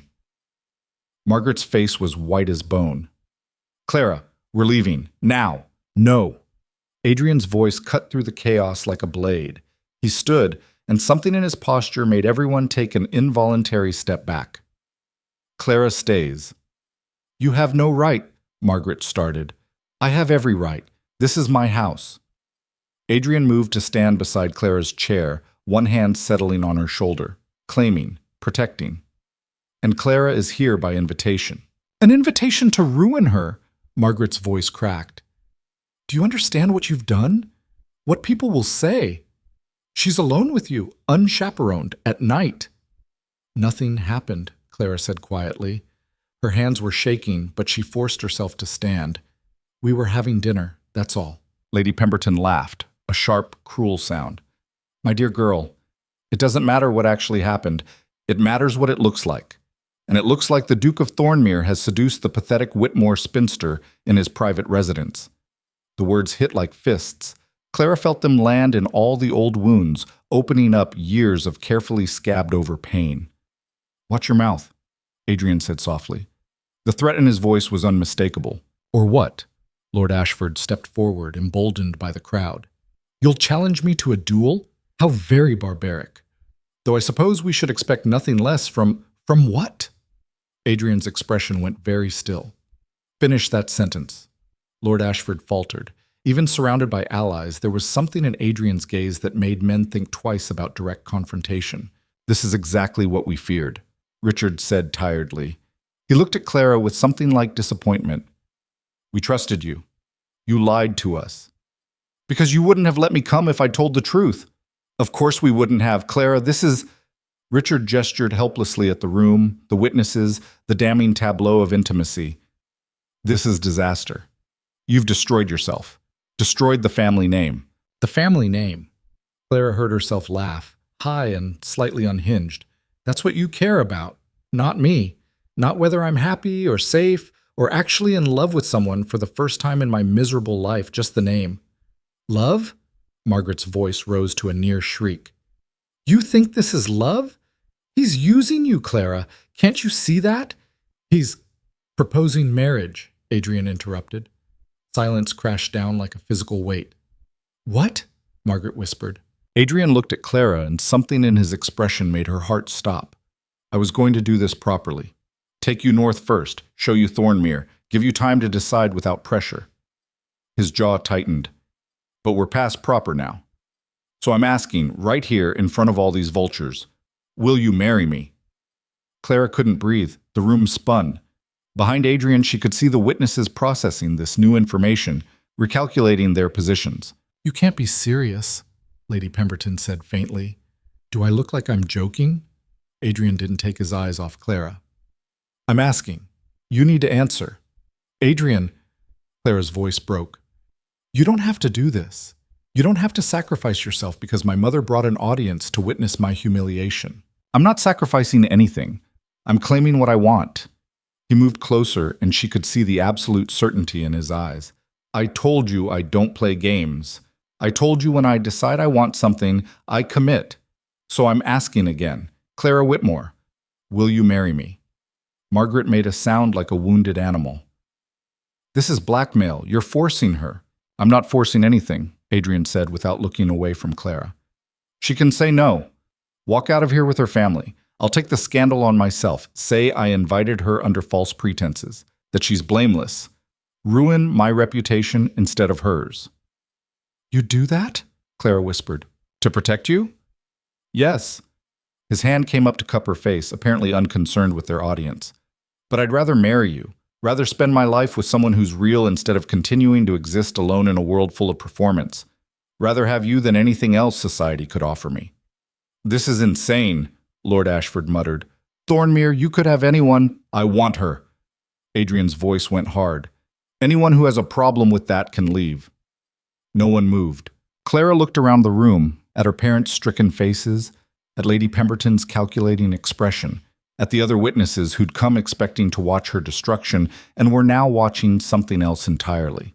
She thought about her small room on the third floor, about years of being invisible, about Frederick Pemberton's talk of estates needing a woman's touch, about every time someone had looked through her instead of at her, about the way Adrian saw her, really saw her, and chose her anyway. Yes, she said clearly. The room erupted. Margaret swayed like she might faint. Richard caught her arm. Lady Pemberton's mouth fell open. Lord Ashford started to say something, stopped, tried again, failed. And Adrian. Adrian smiled like she'd just given him the world. Good, he said simply. Then, louder, to the room, you all heard her. Clara Whitmore has agreed to marry me. The bans will be read starting Sunday. Anyone who has objections can direct them to me personally. The implied threat was clear. No one spoke. Now get out of my house, Adrian said pleasantly. All of you except the Whitmores. We have details to discuss. Lady Pemberton recovered first. The scandal will be that the Duke of Thornmere is marrying, that's all.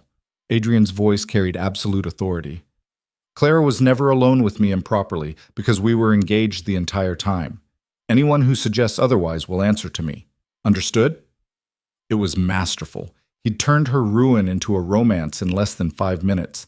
Given society a story, they could tell themselves that didn't require Clara's destruction. The witnesses filed out slowly, whispering among themselves. Clara caught fragments. Never seen him so. The Whitmore girl, imagine, actually in love with her.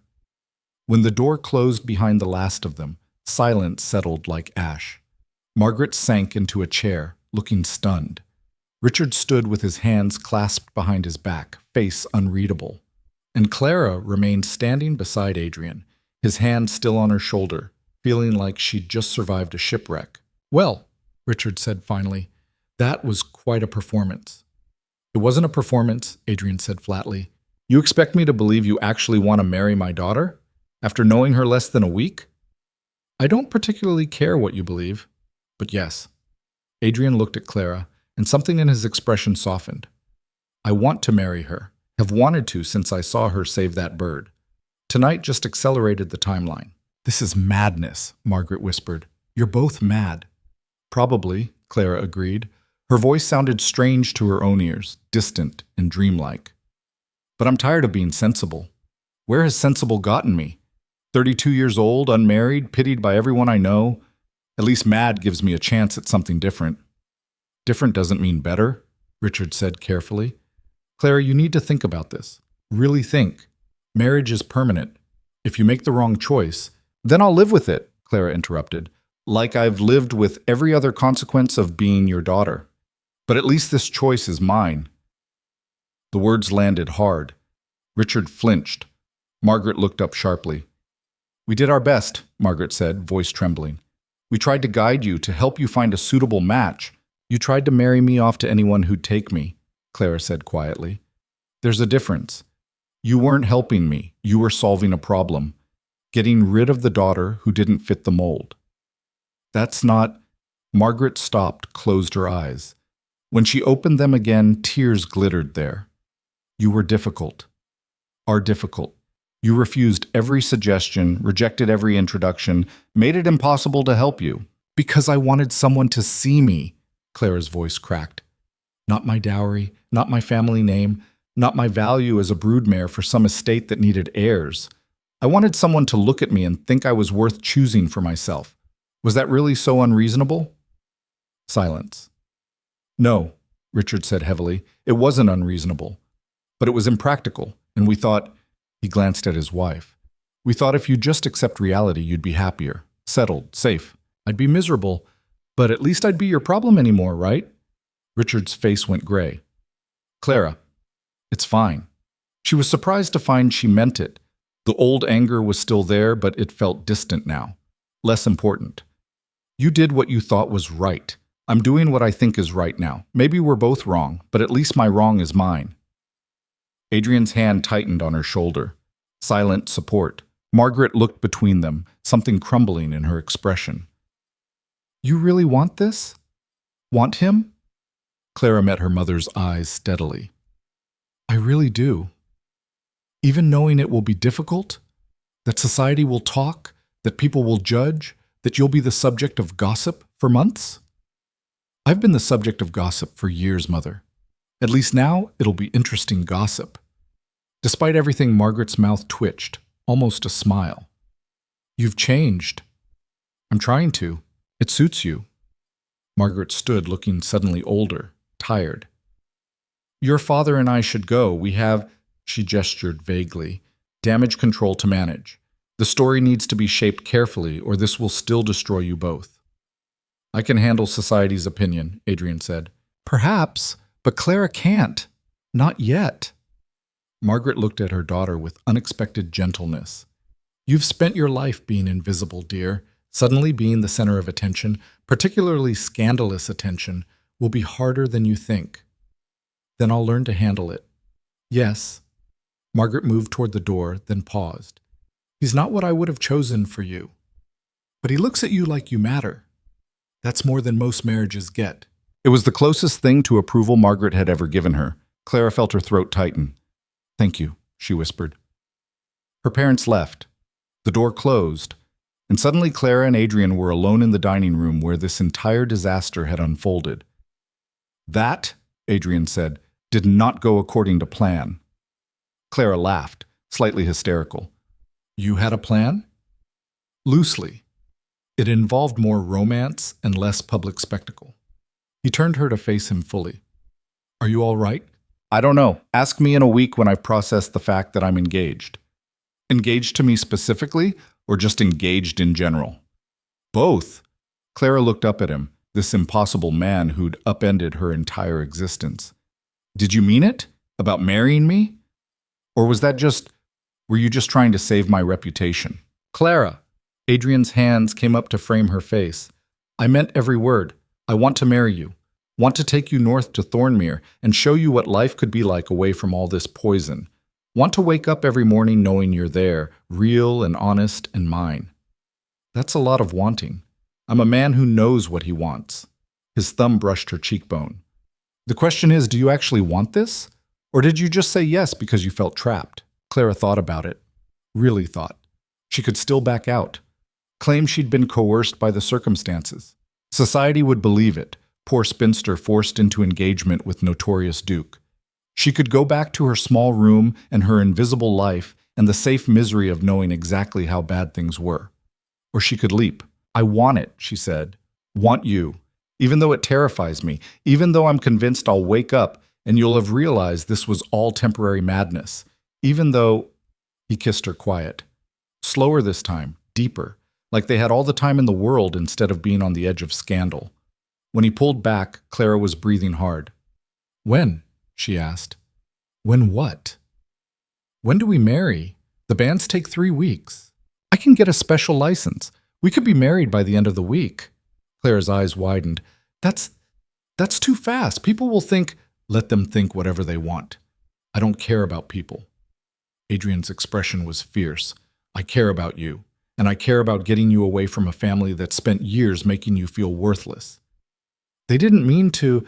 Yes, they did. Maybe not consciously, but they did. His voice gentled. I'm not saying cut them off. I'm saying put distance between you and the voices that taught you to make yourself small. Come north. See what happens when you have space to be as big as you actually are. What if I'm not actually big? What if I'm exactly what they always said, difficult and strange and not worth the trouble? Then you'll be difficult and strange and not worth the trouble in Thornmere, and I'll love you anyway. The word hung between them, unexpected and huge. Love? Clara whispered. Adrian looked momentarily uncertain, the first time she'd seen him anything other than absolutely sure. Too soon? Probably, but also... Clara's voice caught. Also maybe not. Maybe I'm falling in love with you too. Maybe I started the moment you asked why I saved the bird. Maybe that's even more terrifying than the engagement. Then we'll be terrified together. He pulled her close, and Clara let herself lean into his strength. 1 week, Then we marry and leave this whole mess behind. My family can visit after you've had time to breathe, to figure out who you are without them constantly telling you who you should be. It sounded like freedom, like possibility, like everything Clara had stopped letting herself want. Okay, she said. 1 week, but I need to tell Vivian myself, and Edmund. They deserve to hear it from me, not through gossip. Fair enough. Adrian pressed a kiss to her forehead. I'll take you home. We'll do this properly. Announce the engagement, plan the wedding, let society chew on it until they've exhausted themselves. They'll never exhaust themselves. This will be gossip for months. Good. Let them talk. While they're busy discussing us, we'll be in Thornmere not caring. The carriage ride back to the Whitmore house was quiet. Adrian held her hand the entire way, his thumb tracing patterns on her palm. Clara watched the city pass outside the window and tried to reconcile the woman she'd been a week ago with the woman she was becoming. A week ago, she'd been invisible, forgotten, safe in her smallness. Now she was engaged to a duke, the subject of scandal, and possibly making the biggest mistake of her life. But she'd never felt more alive. At the Whitmore house, Adrian walked her to the door. No kiss this time. Too public. Too risky. Just his hand lingering on hers for a moment longer than necessary. Tomorrow, he said, I'll speak with your father about the settlement. Make everything official. He'll try to negotiate. Let him. I don't care about money. What do you care about? Adrian smiled. You. Just you. He left. Clara stood on the steps watching his carriage disappear into the night, feeling like she'd just stepped off a cliff and discovered she could fly. Inside, Vivian waited in the entrance hall. Mother told me, she said quietly. You're really doing this? I really am. Are you happy? Vivian's voice was oddly small. Or just desperate? Clara considered the question. Both, maybe. I don't know yet, but I know I want to find out.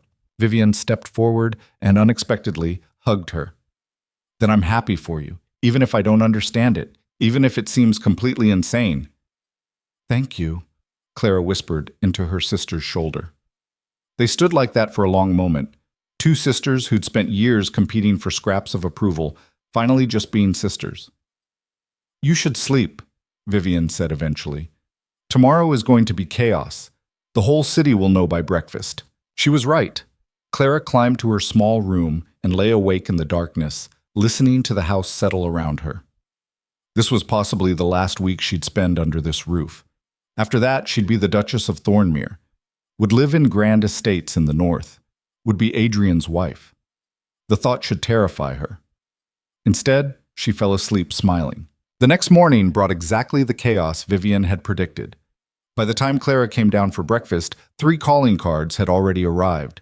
By noon, the entrance hall was filled with flowers, some congratulatory, some morbidly curious, some outright hostile. Margaret moved through it all with the efficiency of a general managing a battlefield.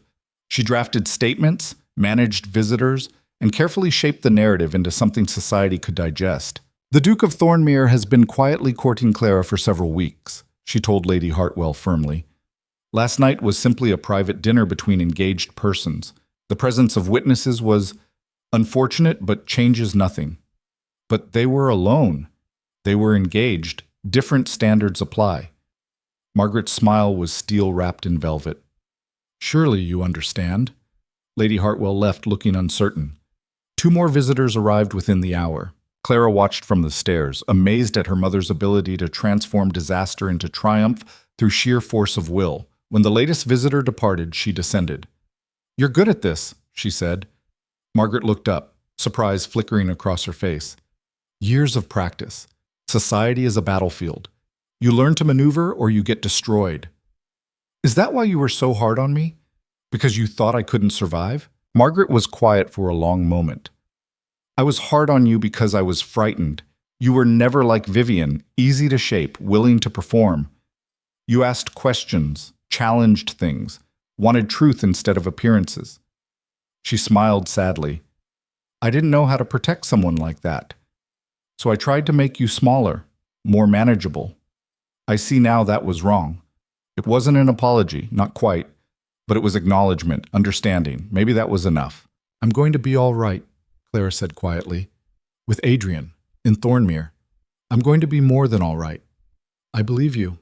Margaret touched her daughter's hand briefly. "Just be careful.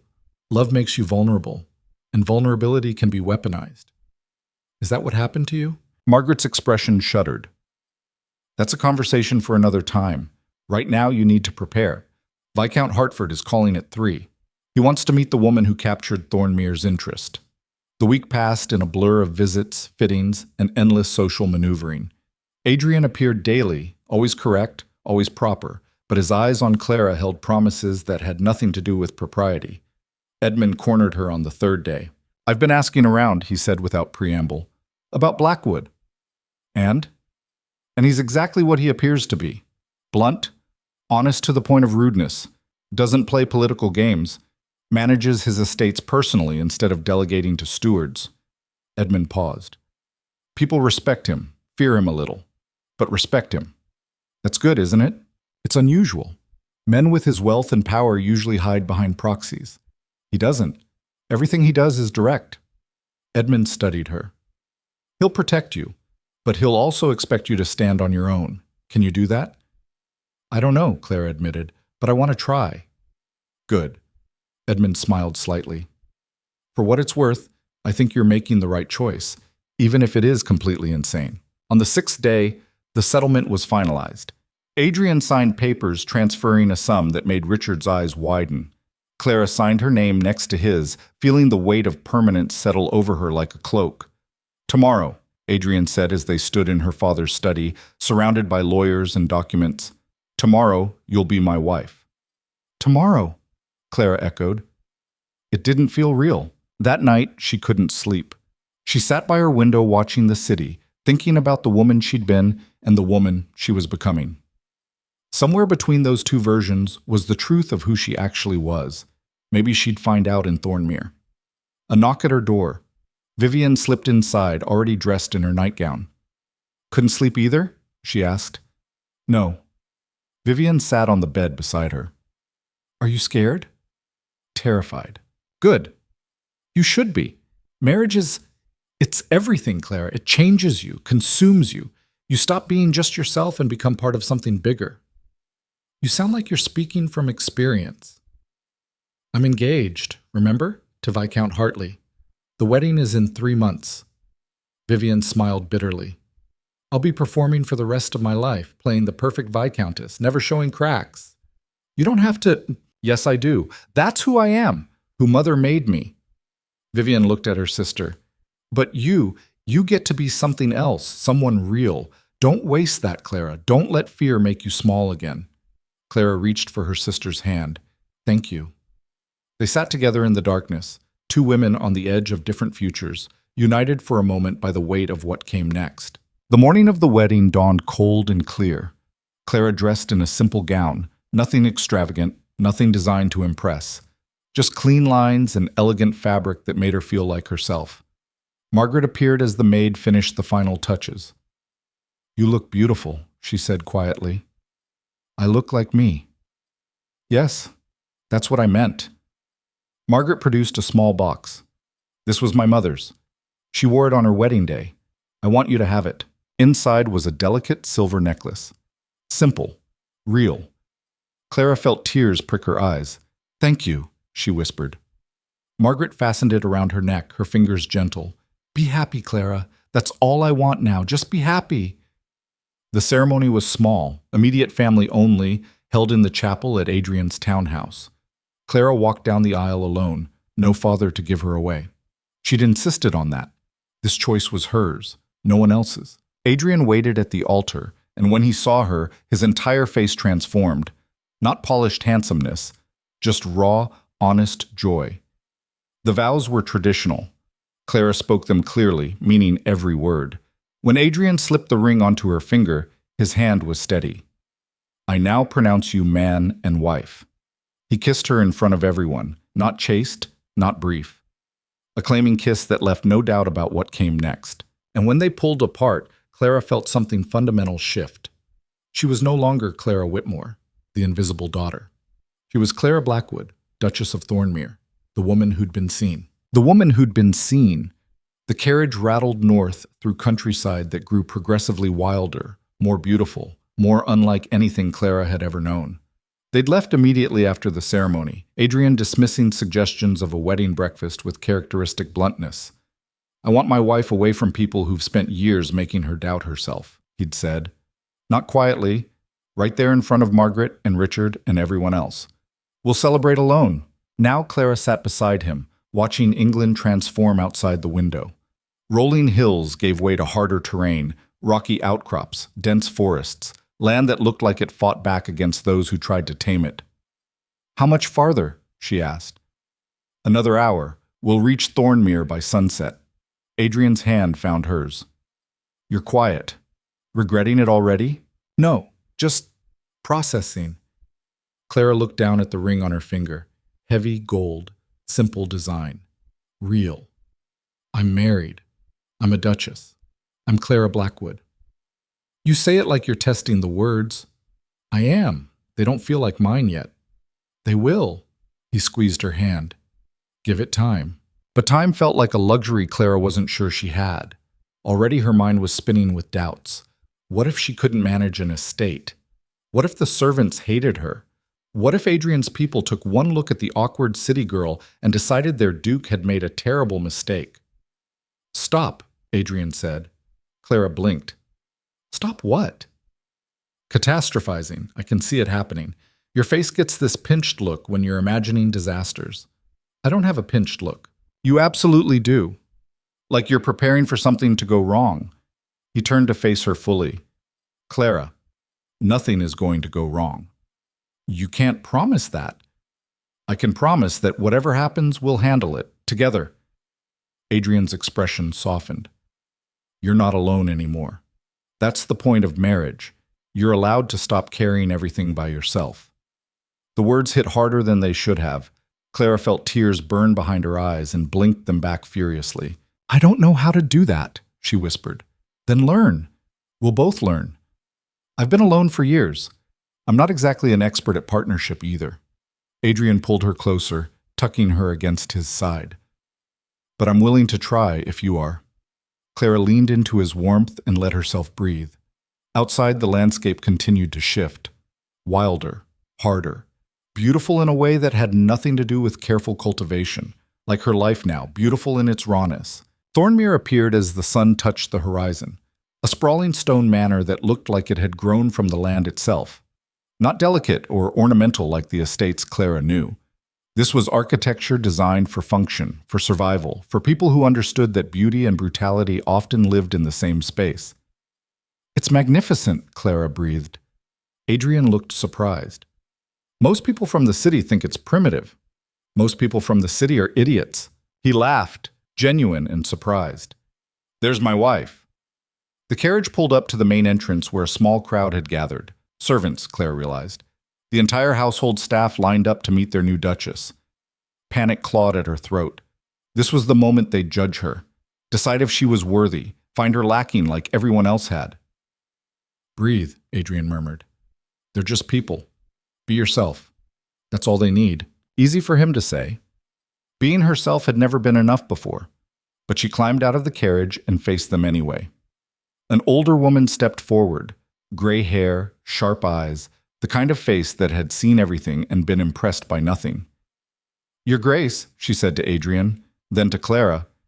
"Your Grace, I'm Mrs. Henshaw. I manage the household." "It's nice to meet you," Clara said. Her voice sounded thin.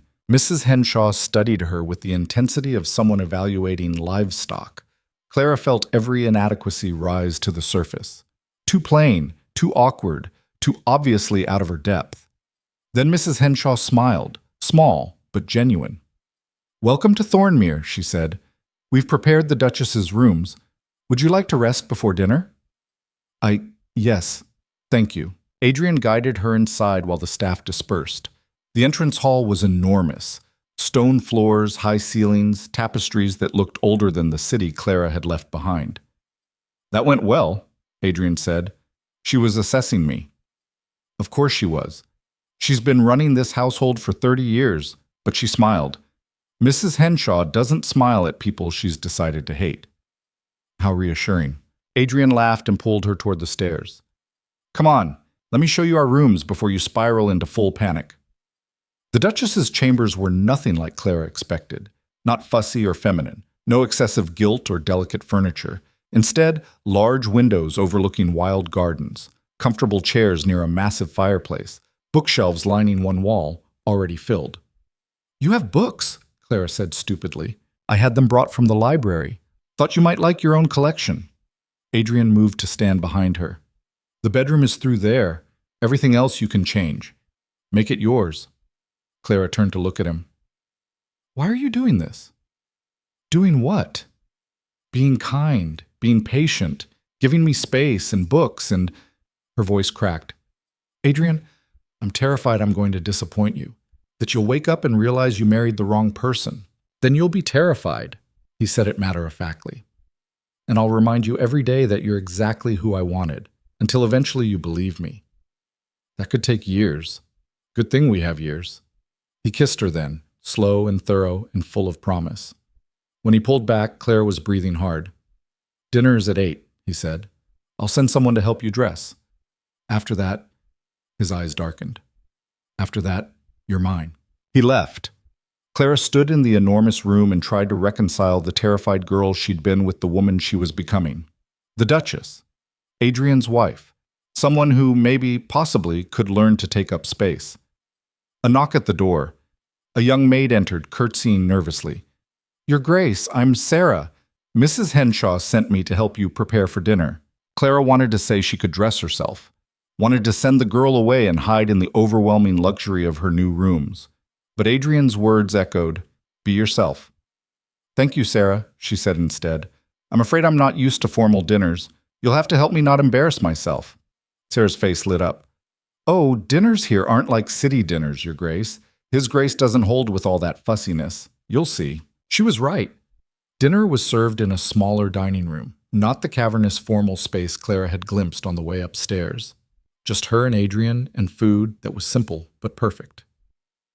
No performance, Adrian said when he saw her expression. Not here. Thornmere is where we get to be real. They talked through the meal about the estate, about his plans for the spring planting, about the people who lived on Thornmere lands and depended on Adrian's management for survival. They'll want to meet you, he said. The tenants. It's tradition. The new Duchess makes rounds, visits families, learns names. Clara's stomach tightened. What if they don't like me? Why wouldn't they? Because Adrian, I'm a city girl who knows nothing about land management or farming or any of the things that matter here. So learn. He said it like it was simple. Ask questions. Show interest. They don't expect you to be an expert. They expect you to care. And if I fail, then you try again. Adrian reached across the table to take her hand. Clara, you've spent your entire life in a place where failure meant humiliation. Here, it just means you're learning. The people of Thornmere understand that. They're not looking for perfection. They're looking for someone genuine. After dinner, he took her to the library, a massive room filled floor to ceiling with books. Clara gasped. It's beautiful. It's yours. All of it. Adrian moved to stand behind her, his hand settling on her waist. Every book, every corner, every quiet moment you want to steal away from the world. This is your space. Clara turned in his arms. Why? Why what? Why do you keep giving me things? Space and books and patience and why? Because you've never had them before. Because watching you realize you're allowed to take up room is the most beautiful thing I've ever seen. His voice roughened. Because I love you, Clara, and I want you to have everything you've been denied. The words hung between them, naked and honest and terrifying. I love you too, Clara whispered. I think I started loving you when you asked about the bird, when you looked at me like I mattered. You do matter. You always did. Everyone else was just too blind to see it. He kissed her, and this time there was no hesitation, no audience, no rules about propriety, just the two of them in a library full of stories, writing their own. When he pulled back, his breathing was unsteady. Bedroom. Now. Adrian, unless you're not ready, we can wait. I can wait. But his eyes said otherwise. I'm terrified, Clara admitted. Of me? Of disappointing you. Adrian's expression softened. Impossible. Come with me. Let me show you how impossible that is. What happened next was awkward and intense, and nothing like the romantic stories Clara had read. Adrian was patient but urgent, gentle but demanding. Clara was nervous and uncertain and kept apologizing until he kissed her quiet. Stop, he murmured against her mouth. Stop apologizing for being human. This is supposed to be messy, real. And it was. It was fumbling and overwhelming and occasionally uncomfortable and absolutely perfect because it was theirs. No performance, no pretense. Just two people learning each other in the darkness. Afterward, Clara lay in Adrian's arms feeling raw and exposed and more alive than she'd ever felt. Okay? He asked quietly. I don't know. Ask me when I can think again. He laughed, the sound rumbling through his chest. That's a good sign. They fell asleep tangled together, and Clara dreamed of flying with crooked wings. The next weeks passed in a blur of discovery. Clara met the tenants, hard-working families who eyed her with cautious curiosity, but warmed when she asked genuine questions about their lives, their children, their struggles with the harsh northern climate. You're doing well, Mrs. Henshaw said after one particularly successful visit. They like you. They tolerate me, Clara corrected. Same thing here. Tolerance is respect. The older woman studied her. You're not what I expected. What did you expect? Someone soft, city-bred, useless? Mrs. Henshaw smiled slightly. You're none of those things. You listen, you care. That's rare in nobility. The word settled something in Clara's chest. Maybe she could do this.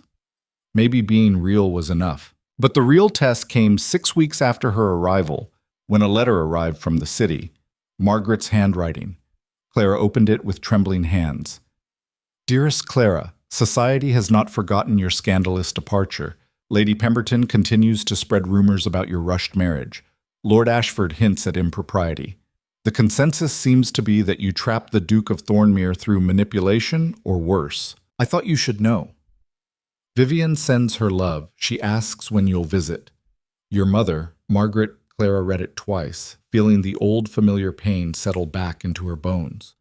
Of course society hadn't forgiven her. Of course they were still talking, still judging, still reducing her to nothing. What is it? Adrian appeared in the library doorway. Clara handed him the letter wordlessly. His expression darkened as he read. When he finished, he crumpled the paper into a ball. We're going back, he said. What? To the city. To face these vultures directly. Adrian's voice was steel. I won't have them tearing you apart while we hide in the north. Adrian, we don't have to. Yes, we do. Because you need to see them realize they were wrong. You need to watch them try to diminish you and fail. He pulled her to her feet. You're not the same woman who left that city, Clara. It's time they learned that. The journey south felt different than the journey north. Clara wasn't running toward something now. She was running at something. Armed with 6 weeks of being valued, being seen, being loved. They arrived during the height of the season. Margaret had organized a ball, ostensibly to celebrate Vivian's engagement, but really to reintroduce Clara to society as the Duchess of Thornmere. Are you sure about this? Clara asked as their carriage approached the Whitmore house. Absolutely not. But we're doing it anyway. Adrian squeezed her hand. Remember, you're not asking for their approval. You're showing them what they missed. The ballroom glittered with familiar faces. Clara recognized Lady Pemberton immediately. Older, sharper, watching the entrance like a hawk. Lord Ashford holding court near the champagne. Frederick Pemberton looking uncomfortable in the corner. And her family. Margaret nervous but composed. Richard watchful. Edmund amused. Vivian radiant in her engagement gown. The announcements began. Minor nobles, wealthy merchants, the usual social climbers. Then, His Grace, the Duke of Thornmere, and Her Grace, the Duchess of Thornmere. The room went silent. Clara walked in on Adrian's arm, head high, wearing a gown that wasn't designed to make her invisible, deep green silk that brought out her eyes. Simple, but elegant, real. Whispers erupted. Looks different. Actually beautiful. Thornmere seems besotted. Lady Pemberton approached first, smiles sharp as knives. Your Grace, how unexpected to see you. Is it? Clara met her eyes steadily. I live here. Or did you forget that ducal estates exist throughout the country? Of course not. I merely thought, given the circumstances of your marriage, that you might prefer to remain elsewhere. You thought wrong. Adrian's voice cut through the pleasantries. My wife goes where she pleases. If that bothers you, Lady Pemberton, you're welcome to leave. Lady Pemberton's smile froze. I meant no offense. Yes, you did. You've been spreading rumors about Clara for weeks, questioning her character, suggesting she trapped me. Adrian's expression was dangerous. Let me be clear. I pursued her. I proposed. I married her because she's the only real thing in this entire poisonous city. Anyone who suggests otherwise answers to me. The threat hung in the air. Lady Pemberton stepped back, face pale. Others approached, some genuinely congratulatory, others obviously fishing for scandal. Clara navigated them all with growing confidence, Adrian a solid presence at her side. Lord Ashford tried next, approaching with calculated casualness. Thornmere, I must say, your choice of bride surprised us all. Did it? Adrian's voice was deceptively mild. Why? Well, Miss Whitmore, pardon, Her Grace, was never particularly remarkable. We all assumed she'd remain unmarried. Then you're all idiots, Adrian said pleasantly. Clara is the most remarkable woman I've ever met. You were just too shallow to notice. Lord Ashford's face went red. Now, see here. No, you see here. Adrian stepped forward, and Ashford instinctively retreated. You've spent years making Clara feel worthless, mocking her, dismissing her, treating her like a burden. And now that she's married to a duke, suddenly you want to pretend you always saw her value? He smiled without humor. I remember everything you said about her, every cutting remark, every casual cruelty. And I promise you, if you ever speak about my wife that way again, there will be consequences. The room had gone silent. Everyone was watching, listening. Clara felt exposed and powerful and terrified all at once. Adrian, she said quietly, it's all right. It's not all right. He turned to face the entire ballroom. None of this is all right. You people spent years crushing someone brilliant and kind because she didn't fit your narrow definition of acceptable. You made her believe she was worthless when the truth is you weren't worthy of her. Your Grace? Margaret's voice shaking. Perhaps. No, Mrs. Whitmore. No, perhaps. Adrian's gaze swept the room. Clara saved a bird with a broken wing instead of worrying about her dress. She told the truth when everyone else was performing. She chose honesty over comfort. Those are the qualities I value. Those are the qualities that make her perfect. Clara's throat tightened. She'd spent her whole life waiting for someone to defend her like this, to see her like this. Frederick Pemberton stepped forward, looking miserable. Your Grace, I apologize. I should have, when I had the chance, I should have seen. You should have, Clara said quietly. All eyes turned to her. You should have seen me. All of you should have. But you didn't because I was easier to dismiss than to understand. She took a breath, feeling decades of silence breaking open. I spent 32 years making myself small so I wouldn't be a target, accepting your judgment, believing I deserved your contempt, but I was wrong. Clara, Margaret started. I wasn't worthless, Mother. I was just different. And different scared you because you'd built your entire life on conforming. Clara's voice strengthened. But Adrian didn't need me to conform. He wanted me real, messy, complicated, human, and for the first time in my life, I got to be those things without apologizing. Silence. Then, unexpectedly, Vivian began to clap. Slowly, others joined. Not everyone. Lady Pemberton remained frozen. Lord Ashford looked furious. But enough. Enough that Clara felt the shift. She wasn't invisible anymore. Margaret approached, tears streaming down her face. You're right. About all of it. I was frightened of you because you refused to be what I needed you to be. And I'm sorry. I'm so sorry. Clara hadn't expected this, hadn't prepared for her mother's breakdown in the middle of a ballroom. Mother, no. Let me say this. Margaret gripped her hands. You deserved better, Better than my fear, better than my attempts to make you smaller. You deserve to be celebrated for exactly who you are. And I failed you. You tried to protect me, Clara said quietly, in the only way you knew how. My protection hurt you. That's not protection. That's just control. Margaret smiled through tears. But you don't need my protection anymore. You never did. You were always strong enough. I just couldn't see it. Richard joined them, Edmund and Vivian behind him. For the first time in Clara's memory, her entire family looked at her with something other than disappointment. They looked at her with respect. I think, Richard said carefully, that we owe you an apology. All of us. We treated you like a burden when you were actually a gift. That's very poetic, Father, also years too late. I know. He met her eyes. But it's sincere. Clara looked at her family, these people who'd shaped her through their rejection, their criticism, their absolute certainty that she would never be enough. She could hold on to the anger, could make them suffer the way they'd made her suffer, or she could choose something different. I forgive you, she said. Not because you deserve it, but because I'm tired of carrying the weight of your expectations. The ball continued around them, but Clara barely noticed. She'd faced her past and survived.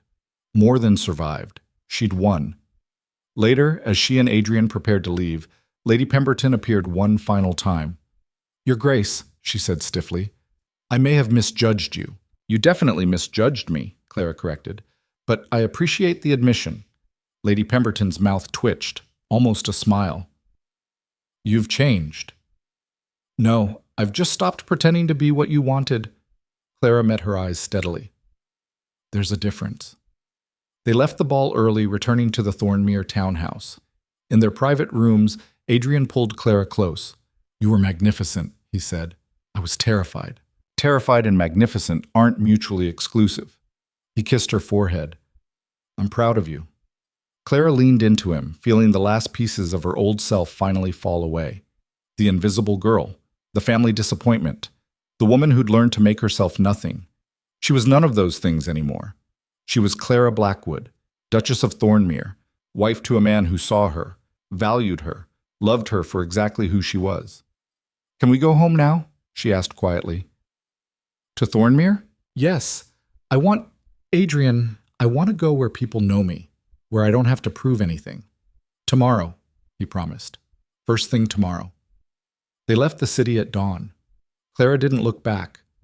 Thornmere welcomed them with cold wind and wild beauty. The staff had prepared everything, fires burning in every hearth, food waiting in the kitchens, Mrs. Henshaw hovering near the entrance with barely concealed relief.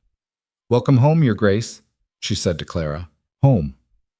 The word settled into Clara's chest like a key finding its lock. It's good to be back, Clara said, and meant it. The seasons turned. Clara learned to manage the estate alongside Adrian, making decisions about crop rotations and tenant concerns, and 1,000 other details that made Thornmere function.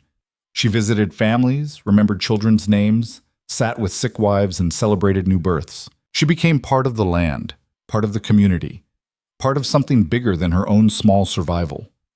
Letters came from the city occasionally. Vivian had married her viscount and was performing exactly as expected. Edmund had taken over more of the family business. Margaret wrote monthly, careful letters that tried to rebuild what had been broken. Clara responded to all of them. Forgiveness, she was learning, wasn't a single moment. It was a process, a choice you made over and over. And through it all, Adrian was there. Steady. Real. Loving her through the hard days when old doubts resurfaced. Celebrating the good days when she realized she'd stopped checking over her shoulder for judgment. One afternoon in early spring, Clara sat in the library reading when Adrian appeared with something in his hands. What's that? She asked. Found it in the garden. Thought you'd want to see. He opened his palms. A bird. Same species as the one she'd saved a year ago. This one had a crooked wing, healed but not perfect. Flying, but differently. It's beautiful, Clara whispered. It reminded me of you. Adrian set the bird gently on the windowsill. It hopped once, twice, then took flight, awkward but determined. Something that survived being broken, that learned to fly anyway. Clara watched the bird disappear into the wild sky and felt something profound settle inside her. She'd been broken, yes, bent and damaged by years of being told she wasn't enough. But she'd survived. Learned to fly with crooked wings, found a place where crooked was just another word for real. "I love you," she said, without looking away from the window. "I know." Adrian's arms came around her from behind. "I love you too, crooked wings and all." The bird was gone now, just a dark speck against spring clouds.